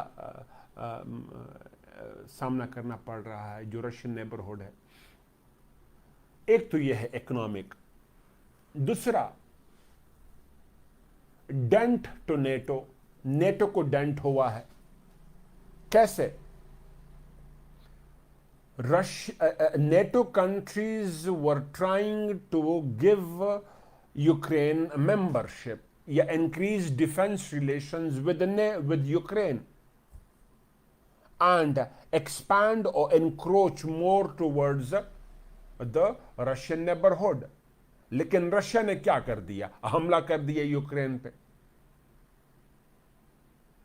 और कोई 30 to 40% यूक्रेन अब क्या है, रशियन ट्रूप्स के स्ट्रॉन्ग इन्फ्लुएंस में है, और majority of the parts of Ukraine में लड़ाई चल रही है। और फिर NATO is providing weapons to Ukraine but unable to या hesitant to join the war against Russia. यानी यूक्रेन के साथ रशिया के खिलाफ वॉर ये इनिशिएट कर दे, नेटो कंट्रीज ने साफ इनकार कर दिया है, इंक्लूडिंग यूएस। तो ये हम डेंट देख रहे हैं नेटो को। लेकिन फिर the same time it could be an opportunity for the revival of NATO. NATO की रिवाइवल की अपॉर्चुनिटी भी है। कैसे? Resurging Russia, resurging the rise of the fall, resurging Russia का नया एग्जाम्पल क्या है? Attack on Ukraine. उससे क्या हुआ है? The neighbours of Russia, whether Baltic countries और ईस्टर्न यूरोपियन कंट्रीज, उन तमाम के सिक्योरिटी कंसर्न्स बढ़ गए हैं। और वो तमाम क्या कह रहे हैं? Who is next? यानी यूक्रेन के बाद फिर किसकी बारी है? ये लटेविया ने कहा है, बाल्टेविया ने कहा है, वो एक तीसरा मुल्क है उसने कहा, पोलैंड ने कहा है। तो नेटो ने क्या कर दिया है? नेटो कंट्रीज ने डिप्लॉयमेंट बढ़ा दी है on the borders with Russia, whether Baltic region में है या ईस्टर्न यूरोप में है। यानी Poland, Romania, Latvia, Estonia, Lithuania, इन तमाम पे डिप्लॉयमेंट बढ़ा दी है।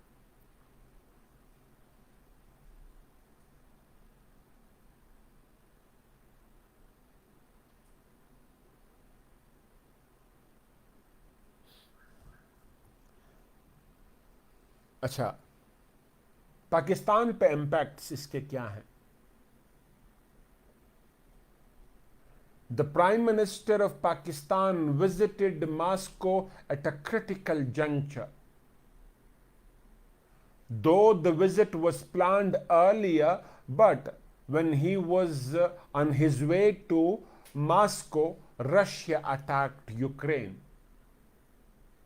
At that particular juncture, calling off the visit was not possible. Visit को कॉल ऑफ करना पॉसिबल नहीं था।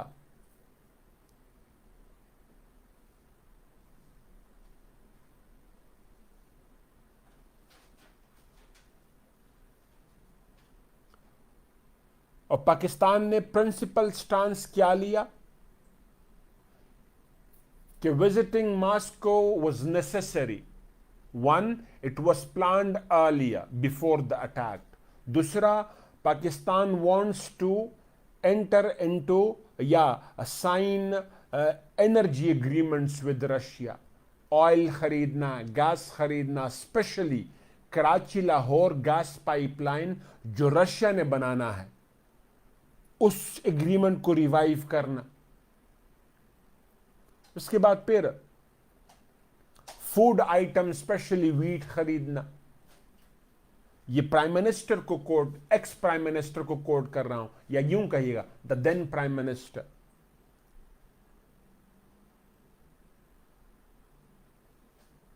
लेकिन दिस विजिट, और फिर इस विजिट के क्या थे, बड़े स्ट्रांग इम्प्लीकेशंस थे। Majority of the ambassadors of European countries wrote a letter to the government of Pakistan to revisit, to rethink of its policy regarding Russia's attack on Ukraine. और उस पॉलिसी में हमने फिर एक थोड़ा सा अमेंडमेंट कर दी। अमेंडमेंट क्या कर दी? पहले हमने क्या कहा था कि Pakistan does not support military solution in Ukraine. Rather, it supports negotiation. But it would remain neutral. Military option को support नहीं करता, negotiation को support करता है, लेकिन ये न्यूट्रल रहेगा। और कई सारे ममालिक ने ये पॉलिसी अडॉप्ट कर दी। पाकिस्तान से डिमांड क्या हुआ कि आपने इस पॉलिसी को जरा रिविजिट करें। यूएस ने भी किया, यूरोप ने भी किया। And the ex-prime minister claimed to be ousted from क्या कहते हैं, from his seat because of this। वो ये क्लेम करता है कि उनके खिलाफ प्लॉट बना इसी वजह से।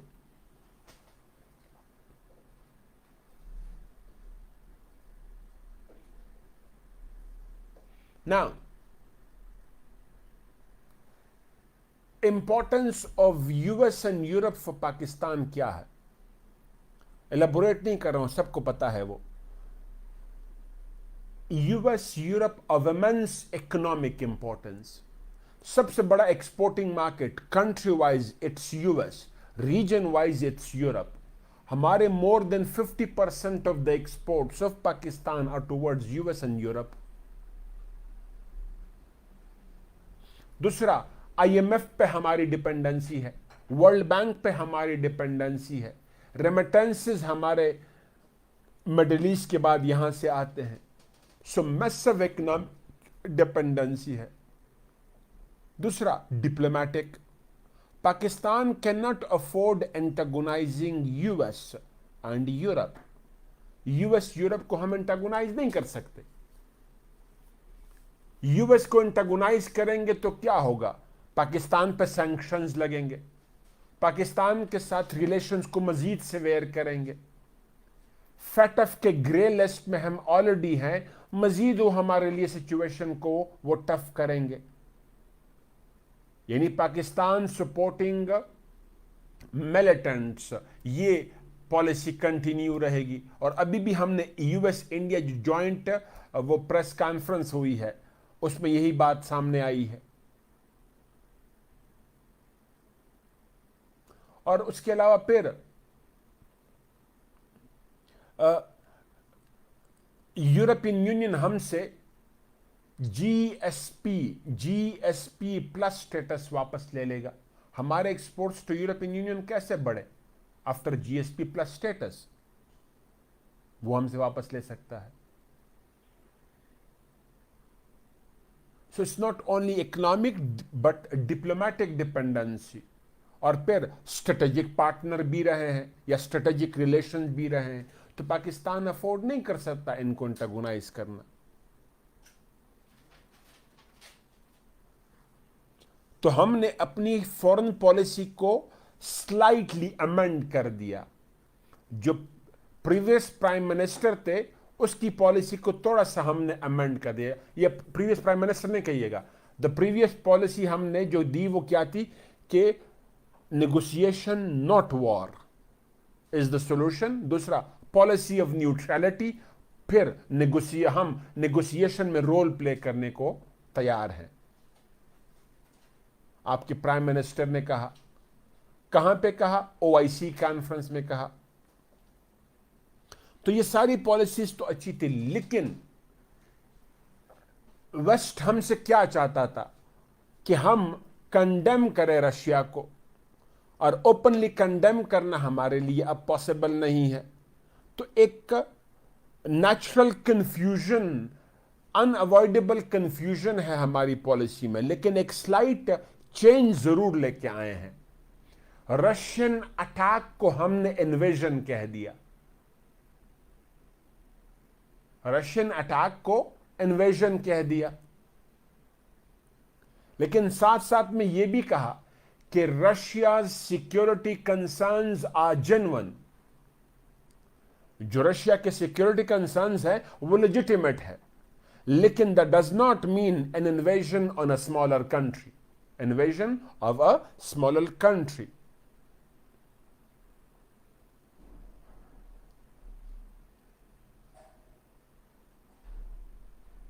राइट? बाकी हमारी पॉलिसी वही चली आ रही है कि हम न्यूट्रल रहेंगे, नेगोशिएशन में रोल प्ले करने की कोशिश करेंगे, वॉर को हम सपोर्ट नहीं करते हैं, वगैरह वगैरह।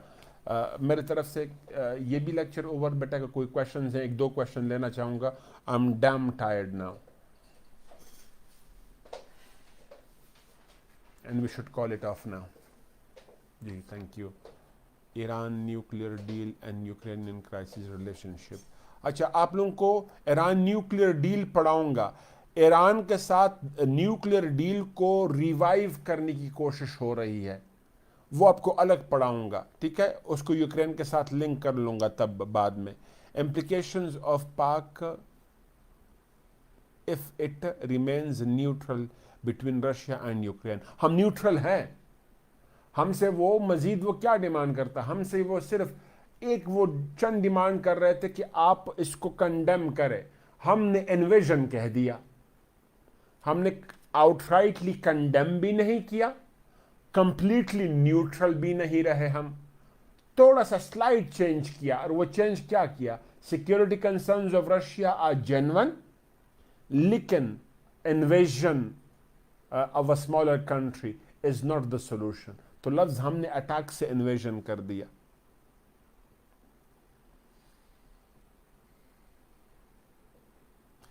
US is pressurizing countries like Pakistan and India to take a side. Do you think that the West, particularly the US, is still thriving in Cold War era mindset? US is still the world leader. US अभी भी दुनिया का leader है। It would tries to dominate its hegemony जहां पे वो कर सकता है, लेकिन पाकिस्तान और इंडिया के केस में थोड़ा सा डिफरेंस यूं है कि इंडिया एक इकोनॉमिकली, मिलिटरली एक स्टेबल कंट्री है, स्पेशली इकोनॉमिकली।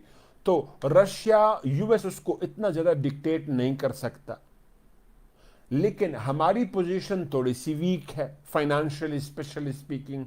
तो हम उतना रशिया की तरह स्ट्रॉन्ग स्टांस नहीं ले सकते। लेकिन हाँ, यूएस क्या उसी माइंडसेट के साथ चल रहा है? Predominantly yes.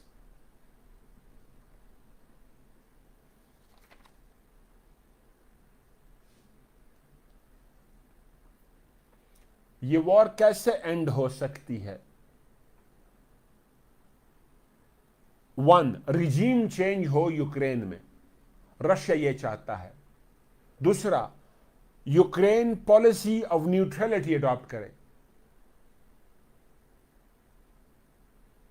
जिस तरह जॉर्जिया ने की। अगर ऐसा नहीं होगा, Russia not gonna back out, Russia back out नहीं करेगा।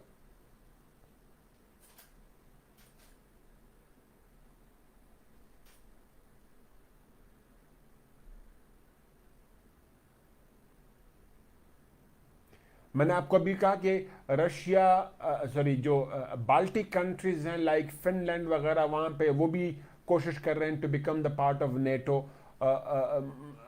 नेटो अपने बेसिस बढ़ा रहे हैं, इंस्टॉलेशन बढ़ा रहे हैं, तो ये क्या है? एक तरफ पे तो हम रिवाइवल ऑफ नेटो देख रहे हैं, लेकिन दूसरी तरफ पे रशिया क्या कर रहा है? बड़ा क्लियर मैसेज कन्वे कर चुका है to Finland, to Denmark and many more countries के those who try to join NATO who have to face Russian aggression. तो आने वाले दिनों में देखेंगे कि क्या डेंट टू नेटो होंगे या नेटो एक्सपैंड करेगा, क्या ये राइवलरी मजीद एक्सपैंड होगी या कूल डाउन हो जाएगी। लेकिन फिलहाल कूल डाउन होने के चांसेस कम नज़र आ रहे हैं। देखिए आने वाले दिनों में हम देखते हैं। ठीक है, काफ़ी है बेटा। ओके जी, आप आ जाइए। मेरी तरफ से अल्लाह हाफ़िज़, और इंशाल्लाह कल होपफुली मैं ही हूँगा, तो कल दोबारा हमारा इसी तरह सेशन होगा, 4-5 टॉपिक्स करेंगे। आज तो एक टॉपिक लेंथी था नेशनल सिक्योरिटी का, कल टॉपिक्स कंपैरेटिवली छोटे होंगे तो हम वो करते रहेंगे। ठीक है, थैंक यू जी, आ जाओ बेटा।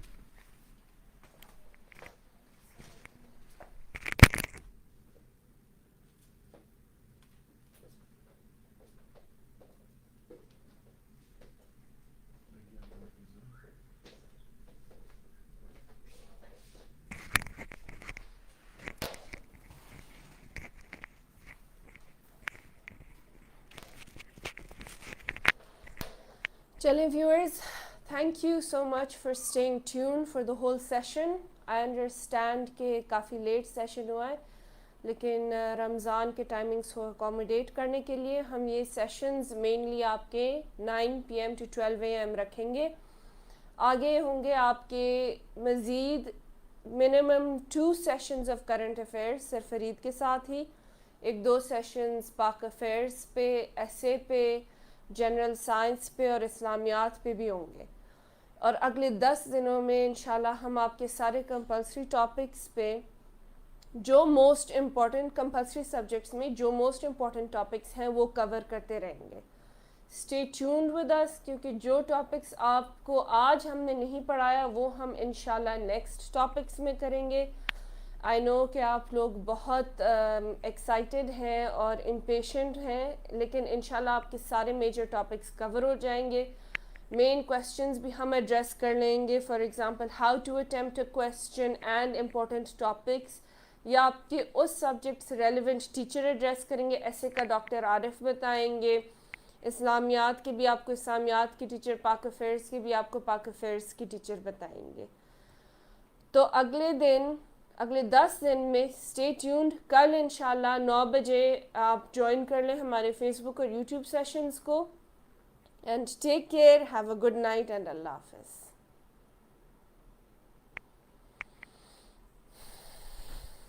हो गया।